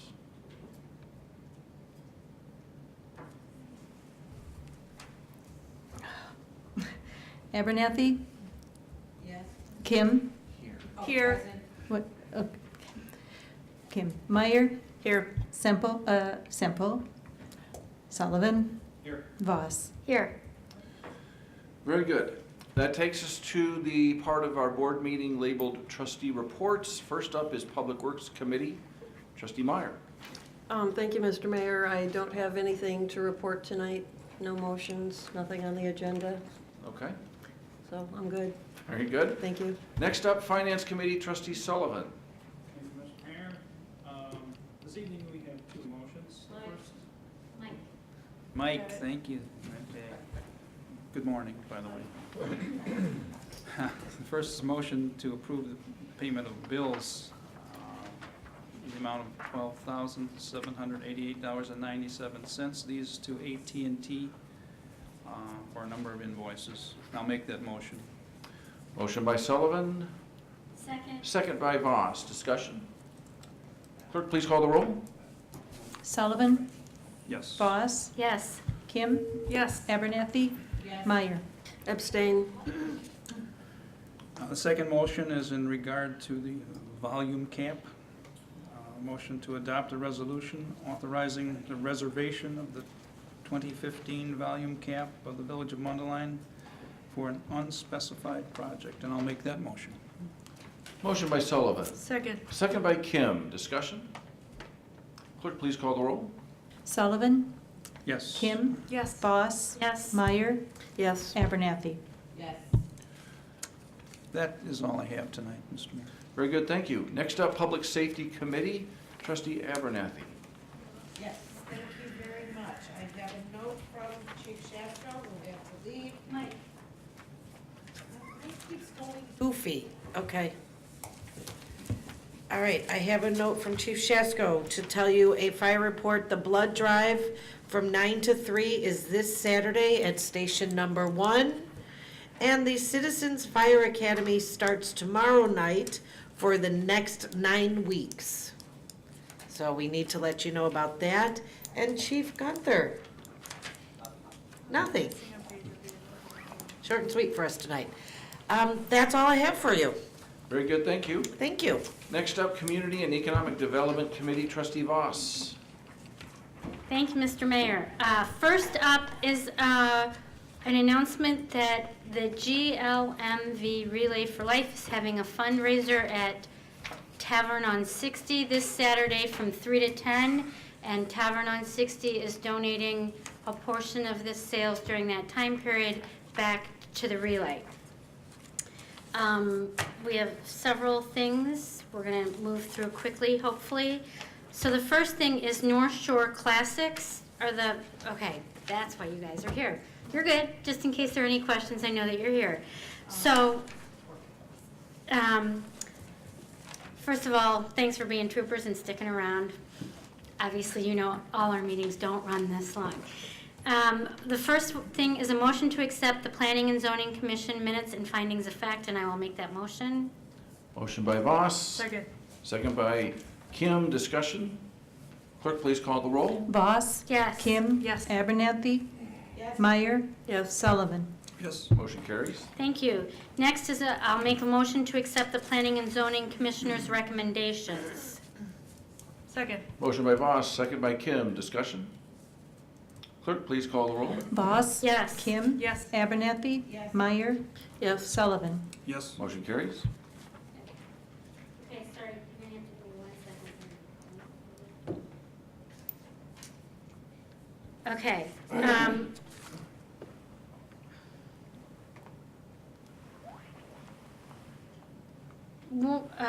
Here, I'll start again, sorry, I had a little lapse. So the Planning and Zoning Commission has recommended several conditions that you guys have accepted, yes? And they have also talked about the condition of the parking lot. And they're very concerned about the condition of the parking lot, but understand that as Plan Commission members, they didn't have the authority to require the property owner to do something about it. They said, however, that that could come down to the board as something that we can do to require the property owner to fix it. So I'm looking at one of the commissioners who said driving down the road it was like a roller coaster because of the potholes. Another commissioner who was concerned that the owner has not maintained the property and it should not have been allowed to deteriorate to this point. I know that we have talked to this property owner previously about the condition of this driving parking lot area, and I am wondering if staff has any suggestions about what we can do. We certainly don't want to hold this petitioner up and not allow them to open their business. On the other hand, we don't want to make it unsafe for customers to come or them to bring in their cars. So, do you have any suggestions as to how we might rectify this problem? The property owner and business owner have had several discussions after the public hearing. They have come to terms on the timing of those improvements. We've also at a staff level had conversations with the business owners, and they're okay with tying these conditions to the approval of the ordinance, and that the improvements need to be done prior to the issuance of a certificate of occupancy. So do we need to make that, to add that? That's already part of the motion. We're asking the board to authorize staff to prepare the ordinance with conditions. And yes. we don't have to specify what those conditions are? We'll take care of those conditions, and we'll bring them back in 2 weeks for the board's final approval. Okay, so in reading this, just so that I'm clear, you guys are gonna change the doorways to get the cars in and out? Do I have that right? On the interior of the building, not on the exterior. And the parking area he was talking about, the roller coaster is the alleyway behind the building. And that building is a shared parking lot. It's not just the one landowner's, parking area and stuff. But there's a loading dock in the back that you're bringing the cars through. We already met with the village out there to show them which wall we wanted to take down. They said we'd have to get a permit, but it shouldn't be an issue if we got one permit to allow access into the main showroom area of the building. Okay. Then the only other thing is we all expect an invitation when you open to come to roll on your cars. Okay, so with that information, I'll make a motion to authorize staff to draft an ordinance granting a use variation to allow a classic car dealership indoor at 149 North Seymour Avenue with conditions. Second. Motion by Voss, second by Kim. Discussion? Clerk, please call the roll. Voss. Yes. Kim. Yes. Meyer. Yes. Abernathy. Sullivan. Yes. Motion carries. Okay, next thing on the agenda is a meeting call. Really, I'm doing this far in advance. You don't want to wait for the next person to do it? That is June 8th. Is that really it? Sign variance on June 8th. That is correct. Okay. Well, yeah, go ahead. Okay, Yeah. so I'm doing a meeting call for whoever's here on June 8th, 2015 at 6:45 regarding a Northfield Black sign variance request. Mike. How perfect. Do I have to repeat this? Yes. Meeting call on June 8th, 2015 at 6:45 PM regarding a Northfield Black sign variance request. I'll There make you that go. motion. There's no motion. It's just a Okay, well, I'm just doing a meeting call. Holy cow, it's late. Okay. A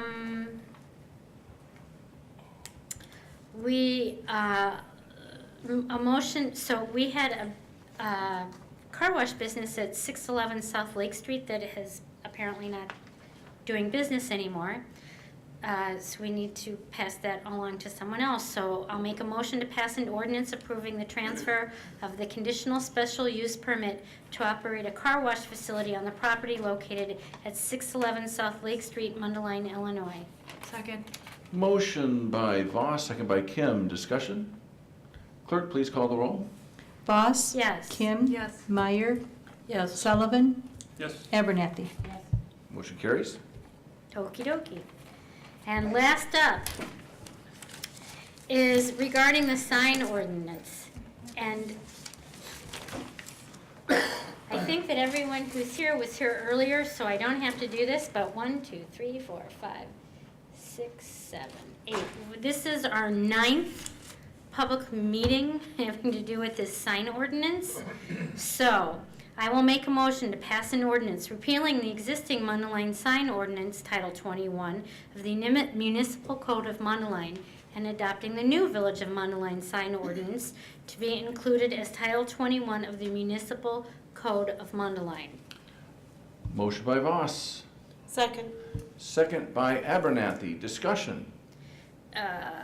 Yes, Trustee Kim. Thank you, Mr. Mayor.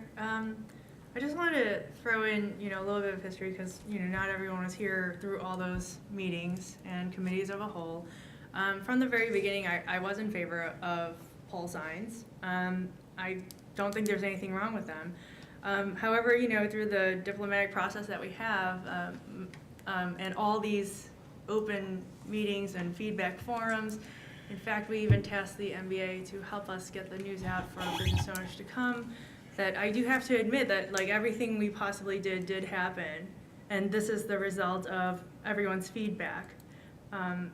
So I just wanted to include that in, so it was all encompassing that we did do our due diligence, including what you had said about the dates, and that's about it. But with that, I will be passing it tonight. Okay. Anyone else? Yes, Trustee Meyer. Yeah, I also am going to vote to support it. However, I still object to the unilateral exclusion of pole signs because pole signs can be attractive. So I still object to our not including them, but I'm not going to throw that out because there are a lot of other good things in the ordinance. Okay. Anyone else? Okay. Clerk, please call the roll. Voss. Yes. Abernathy. Yes. Sullivan. Yes. Kim. Yes. Meyer. Yes. Motion carries. I don't have a new business report. I'm sure you guys are all very sad because you wanted us to spend more time here tonight, but I will have it for you at the next meeting. And that is all I have for you. Okay. The folks from Bill's Pub, right? Just want to remind you that to work with the folks here, and that's kind of what the variance process is about. You've seen some of the communications, social media, emails, et cetera, and I just encourage you to keep the communication going, and you have a lot of fans. So thank you, though, for engaging us and everything, okay? All right, that takes, did you say you're Yes. done? Okay, very good. All right, that takes us to Communication and Marketing Committee. Trustee Kim. Thank you, Mr. Mayor. I have a couple of updates this time. We have, out of the marketing department in our economic development, Don Janich is working on the communications pieces for a residential realtors reception, which we will be attending. We as in the village, not as in myself. And in the, as far as branding goes, we have redesigned the e-newsletter, which will be going out to the community, and they'll be able to see those changes. Just an update on the videos with the mayor. Last time I had mentioned that they had filmed Tighthead, and this time Luke's and Aleph Sausage are done. I wanted to actually, a couple of people in town had emailed me asking me about the status of the branding campaign, and I was wondering if it would be okay to call a marketing meeting just on like the status of, how far we've come and what we've done in like a consolidated way instead of like this week by week parceling, and then like how much further we have to go. Like it wouldn't be bad to just do a meeting like that. Would that be something okay to do like on the 11th is when they're sworn in, right? So maybe on the 25th, is that okay? Or Well, that's Memorial Day. oh, which we canceled. Right. June 8th. Is June 8th all right? We already have Northfield Lot. Well, that's only 15 minutes. Could, 6 o'clock, she could have 45 minutes. I'm not sure it would take that long. I think it's just kind of Okay. a briefing on where it all stands. We'd have to confirm that with Bridget, right, though, and I assume we'd want her to be here. Bridget or Dawn? Well, Yeah, we can tentatively set it for June 8th, and we'll have one more board meeting on the 27th, so I'll just report back on the 27th. If we can't do June 8th, we'll pick a date that works. Or, yeah, or And if announce- you can't get Bridget, we could do two where, Yeah. we just get a debrief, and then the BDI one's like a more comprehensive, Right. like longer one. Right, yes. Um, That is tentatively planned, I believe, for June. Is the comprehensive one with BDI to come back and report to the board the outcome of their survey that's going to happen in May. Well, I think Trustee Kim is looking for I think it's like A two separate different, one's thing. just Yeah, kind of like a, separate, for people to hear an update, and then one's the comprehensive one, which will be longer. right. Well, we'll get together between now and the 27th and then announce when that committee meeting, or Sure. that Is marketing the meeting. BDI one like 2 weeks after the 8th, because those are the two times? We've scheduled it for the last meeting in June Okay. to come before the village board. Also, I was gonna bring it up earlier during the Jawa part, but I know that our Jawa rep and our Swalco reps are stepping down. Could I possibly ask for the Swalco rep seat? No, there's also. Mike and Trustee Voss.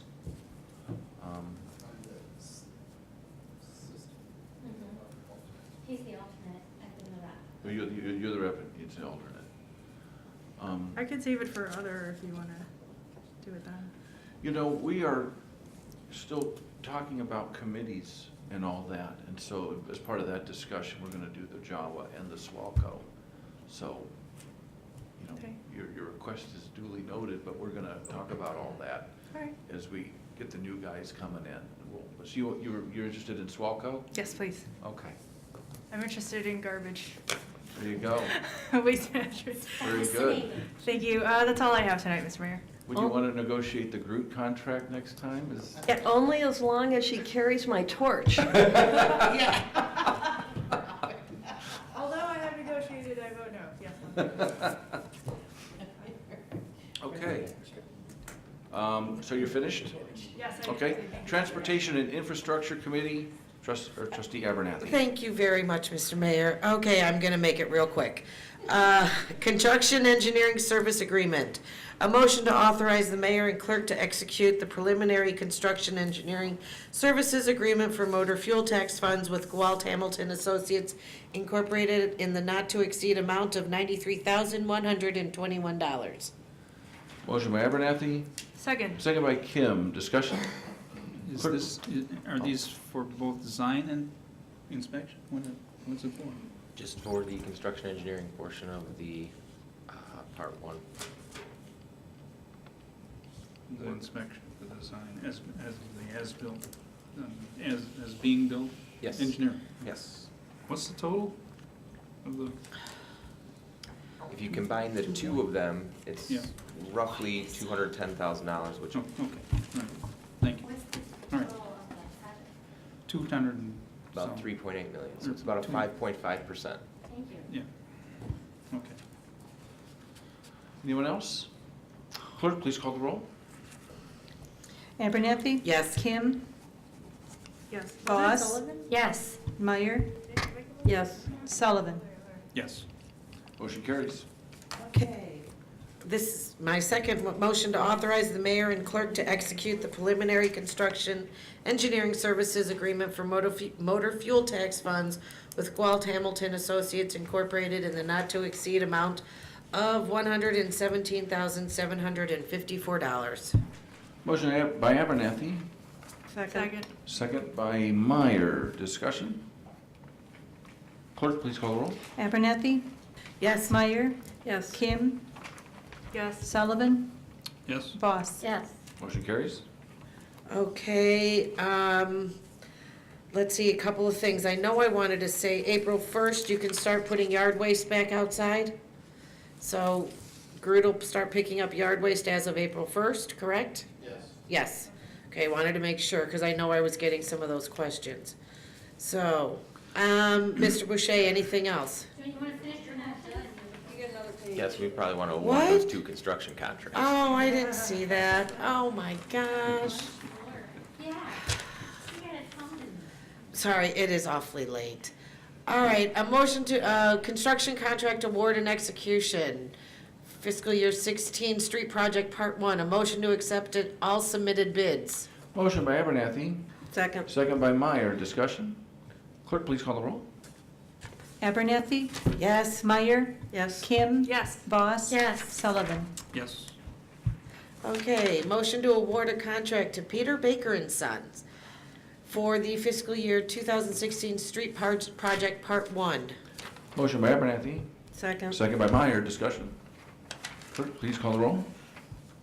Abernathy? Meyer? Kim? Yes. Voss? Yes. Sullivan? Yes. Motion Okay, carries. and a motion to authorize the mayor and the village clerk to execute a contract with Peter Baker and Son in the amount of $1,725,477.20, subject to the receipt of required bonding and insurance. Motion by Abernathy, Second. second by Meyer. Discussion? Clerk, please call the roll. Abernathy? Yes. Meyer? Yes. Voss? Yes. Sullivan? Yes. Kim? Yes. Motion carries. Okay, a construction contract award and execution for fiscal year 16 street project, part 2. A motion to accept all submitted bids. Motion by Abernathy, Second. second by Meyer. Discussion? Clerk, please call the roll. Abernathy? Yes. Meyer? Yes. Voss? Yes. Sullivan? Yes. Kim? Yes. Motion carries. Okay, a motion to award a contract to Campanella and Sons Incorporated for the fiscal year 2016 street project, part 2. Motion by Abernathy, Second. second by Meyer. Discussion? Clerk, please call the roll. Abernathy? Yes. Meyer? Yes. Kim? Yes. Voss? Yes. Sullivan? Yes. Motion carries. Okay, number 3, motion to authorize the mayor and the village clerk to execute a contract with Campanella and Sons in the amount of $2,147,576.70, subject to the receipt of required bonding and insurance. Motion by Abernathy, Second. second by Meyer. Discussion? As we spend over $2 million? On our streets that are Yes. well in need. Yes. Anyone? Okay, clerk, please call the roll. Abernathy? Yes. Meyer? Yes. Kim? Yes. Voss? Yes. Sullivan? Yes.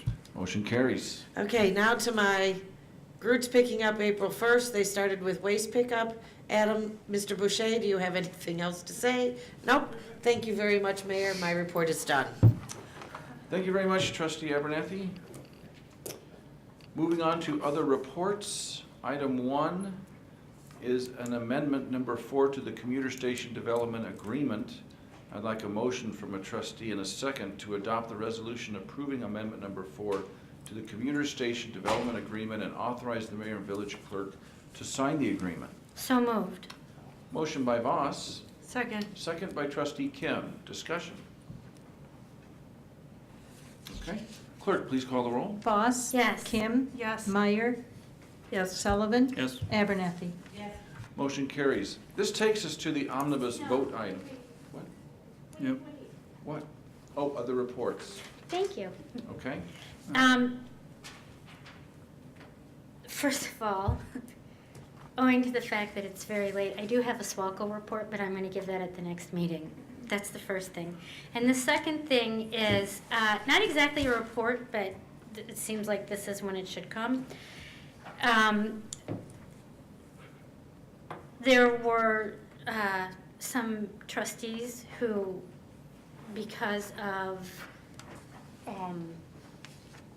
the liquor licenses coming before us this evening, have thought that it is time that we should look at our gaming license to allow gaming license to be issued when businesses request a Class G license, that the state requires a liquor license in order to have gaming, but it doesn't say that you have to serve hard alcohol, and that it seems like it would be a good idea to have gaming in establishments that don't serve as much alcohol, because then maybe people will be making good and responsible decisions because they won't have so much alcohol in them when they game. And so,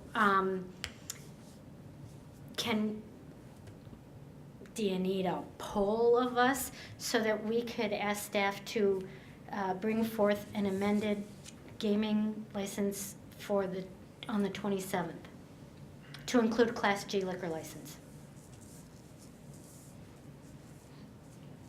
So they want to, trustee Voss wants to make a motion to put on the agenda so that next meeting there would be an ordinance to vote on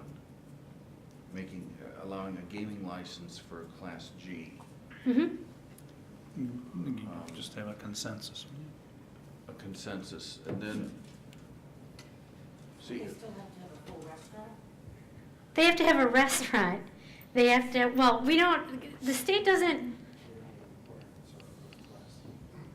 They would just have to comply with the regulations for a Class G liquor license, which I don't know what they are off the top of my head. I think a restaurant. you know, the state, I'm gonna but throw this out there because I've learned about this only a few hours ago. I know that. And have you made, I mean, I don't think Mr. Levedo knew about this. either. Again, staff has 2 weeks to, it's a very easy amendment to just add Class G, or to say they, if it can't, if there's some overwhelming reason why it can't be done, they could get back to us with that, and otherwise to just make that amendment and bring it back in 2 weeks. Okay, and with that preparation, I would request a list of other establishments with Class Gs that we may want to have a second thought about whether they would get gaming, Okay. right? And I've only, I don't know. Just seems like this is being pushed very quickly without the benefit of giving staff a heads up. Well, as you and I did, And the weeks it takes to properly, in my opinion, conduct research and education and constructing an ordinance. So that's fine. The board can do what it wants here, but I'm I'm just giving you my misgivings I about this. understand that you and I talked about it earlier. The thing is that we're not, it's not creating an ordinance, it's adding a line to an ordinance. And there are a lot of things that you are wanting us to do before the board turns, and this is something that I would like us to do before the board turns. Well, there's only so many hours in a day that staff can work, and there's a lot of things coming up the next meeting. Got it. So, Do you need a consensus, or are we just gonna go with that? what do we need, a motion to put on the agenda, or are No. we good with the consensus? It's not on the agenda tonight. Yeah, so I think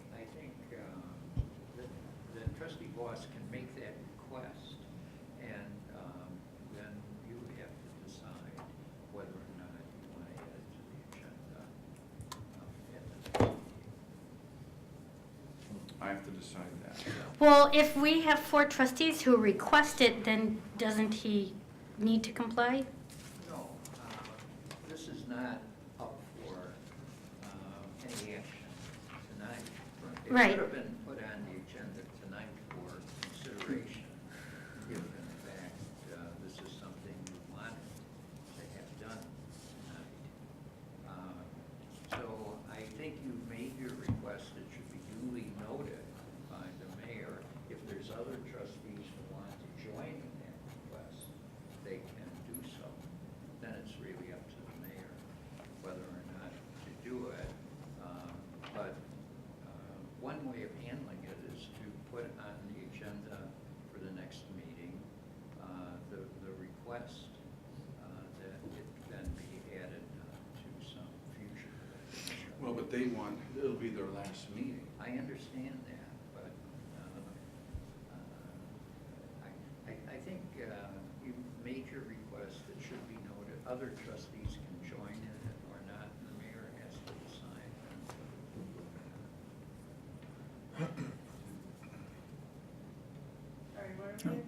Are we polling? We're both- Yeah. Oh, yeah, I don't see a problem with extending, it would seem like the beer and wine license, the G license, is the lesser of evils, if you want to call it evil. Nevertheless, it's not so much a question of do you want to extend this to G licenses, is do you want to have more video gaming in town? That's the main, and I'm not concerned about that, and so I would enter in positively in response to a motion that came before us in regard to that subject. I would also be all right with it. I see it as kind of like, we're already allowing a full bar. This is actually kind of a step below it. I'd be fine with that. I don't have a problem for staff to look into it. Yeah, I'm also fine with it. I don't have a problem with extending it to G license. I think that it's an interesting idea. It has merit. I don't like, especially at 12:01 a.m. Right. After having learned about it just a few hours ago. I'd like to know what other restaurants it would affect.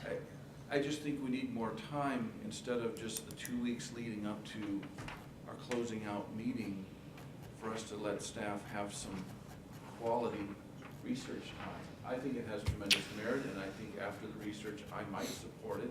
I don't support more gaming. If, I think the arrangement we have is fine, but I'd like to know the ramifications better. It just doesn't feel right to me to see this thing getting pushed through like this. And if it has merit, and I think it very well might, then the new board can pick it up and take it from there. I would be very disappointed if you choose not to put it on the next agenda. Yeah, well, I'm disappointed that you chose to tell me tonight about this. It just came up. There you Okay. go. It just came up. Well, tonight, it just came, no, I don't think so. I think. Okay, it's No, late. no.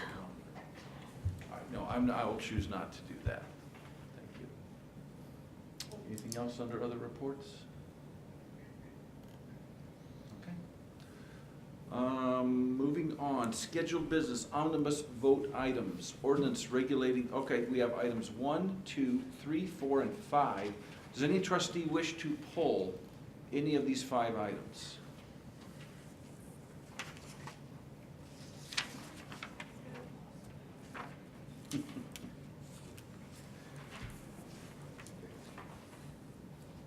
No? Okay. All right, then I need a motion to pass items 1 through 5 on the omnibus vote list. I'll make that motion. Motion by Kim, Second. second by Meyer. Discussion? Clerk, please call the roll. Kim, Yes. Meyer, Yes. Voss, Yes. Sullivan, Yes. Abernathy. Motion carries. Village staff reports, village administrator, Mr. Lebedo. I have 2 items on the agenda tonight. The first one is simply ratifying the actions that Attorney Lalazerne and myself took since the last board meeting. So I'm looking for a motion. This relates to the West Hawley property acquisitions. I'll make a motion to adopt a resolution ratifying actions of the village administrator and legal counsel regarding the acquisition by the village of fee simple titles and/or temporary easements regarding certain parcels of real estate property needed for the Hawley Street improvements. Second. Motion by Voss, second by Abernathy. Discussion? Finally. Clerk, please call the roll. Voss. Yes. Abernathy. Yes. Kim. Yes. Meyer, Yes. Sullivan. Yes. Motion carries. Oh, I'm sorry.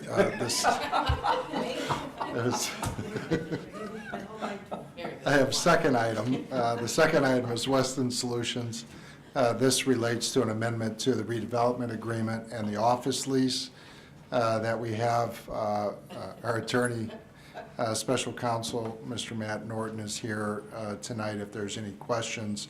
I've briefed the board on this matter over the course of the last couple of months, and I've also provided a brief overview of the changes that we're looking for. And so with that, in order to save time, I'll stop talking and see if there's any questions. Do we need to make the motion? And we need a motion. Oh, I'll move to a resolution approving and authorizing the execution of the Third Amendment to redevelopment agreement and Second Amendment to office lease agreement by and between the Village of Mundelein and Weston Solutions, Inc., former Sigma service site. Motion by Abernathy, Second. second by trustee Meyer. Discussion? Yup. No discussion? Yeah. No? Trustee Voss. I must. Trustee Sullivan and I were the negotiating team originally for the agreement with Weston Solutions. And it was a big sticking point for me that they have 40 FTE. And not only was it a really big sticking point, but to make sure that it stuck, we put in audits. We put in that they had to really spend time there. We put in all sorts of things. And I would argue that Weston is not in compliance with their 40 FTE because they're not actually in the building, which was part of the requirement. Therefore, that they don't really have development rights because they have forfeited them if we were to audit them, because they don't have their 40 full-time employees. And in fact, I went back into my notes and pulled out different dates from things that I got from Weston. So in November of 2009, Weston said that they would be bringing 58 direct jobs with them. In August of 2010, they said they would be moving their 80-person office. In November of 2011, they went back to 55 jobs that they said that they were bringing with them. They have been here not even a year, and now they're saying they'll only do 30 jobs, and to compensate them for giving up development rights that I don't believe they have. We're gonna lower their rent as well as have fewer jobs. Seriously, I gave up so many hours of my life for these negotiations, and we're gonna cave. I won't support this. I don't think that they have development rights. We own this property. They have no part of it. They'd have to sue us to say that they have them, and they're not gonna do that. They don't have this business anymore. And I'm not gonna agree to give up $100,000 of taxpayer money for something that they don't have a right to. So I do not support this.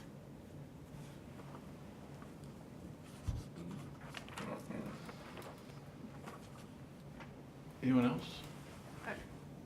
Could I ask a question on what Yes. you, I'm sorry. If we can prove that they didn't have those amount of people, does that mean we don't have to pay that $100,000? Well, Or that how- brings up a series of points I'd ask Mr. Norton to So address. the village does have audit rights under the redevelopment agreement to audit the quarterly jobs covenant reports that Weston submits. So under the redevelopment agreement, after each calendar quarter, Weston is required to submit a jobs report that identifies in each of the 3 months in that quarter how many full-time employees they had. And they're required to average 40 per month, per month over the course of a quarter. And if they have more than 50 employees, they get bonus points, so they have some cushion. But if over the course of time, they don't satisfy that average, they're in default. But to get back to your question about the village's rights, the village does have the right to audit their internal records, Weston's internal records, to determine whether the reports that they're submitting are accurate. If they were, if it turned out that they were not in compliance with the jobs covenant, then they would not have, and they weren't able to cure that, they would not have the rights to develop what's defined as the Weston lot in the redevelopment agreement. What this agreement does is terminates that right anyway, the right to develop the Weston lot, in return for reducing the jobs covenant from 40 to 30. That's the consideration. The other consideration is that for reducing the, for Weston giving up its development rights, the village reduces the rent by $1.06 a square foot for the office space that they have here. So that's the bargain that is reflected in the amendment that's before you.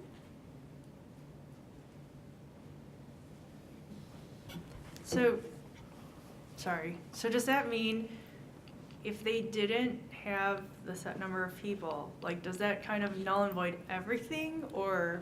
It would only, Just it would, only the development, right? if the village were to audit the reports, and if the village were able to establish that the reports were inaccurate, that they were not in compliance, I believe the only reports that you have indicate that they are in compliance. So if you were to audit and find that they weren't in compliance, then you could take the position that you've lost your right to develop this lot. But that would be the only thing that would be lost under the agreement. They would still have whatever rights they have, if any, to what's the other lot that they had rights in, and that was defined as the not the option lot, the I think it was the called. additional lot, the additional lot. Yeah, exclusive lot. Exclusive lot, right. Right. So they have rights to 2 lots. Failing to comply with the jobs covenant, they lose their rights to the Weston lot. This agreement deletes both lots. Deletes both lots, deletes everything.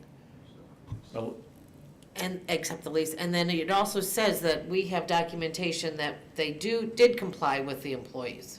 Yeah, I've been receiving quarterly reports since they moved in July of 2014. So I have 3 quarterly reports that reflect that they're in compliance with the job covenants. But as Mr. Norton's pointed out, we haven't requested that they audit their, or have an independent audit of their internal accounting, which is in essence their payroll. I need to refresh my memory. Was it a 7-year lease? Yes, that's the Okay. initial term. All right, so, I mean, I never supported the development rights in the first place, so I'm happy to see them gone. And I'm more concerned with that they comply with the lease term in the 7 years than I am the amount of people that they have in the building.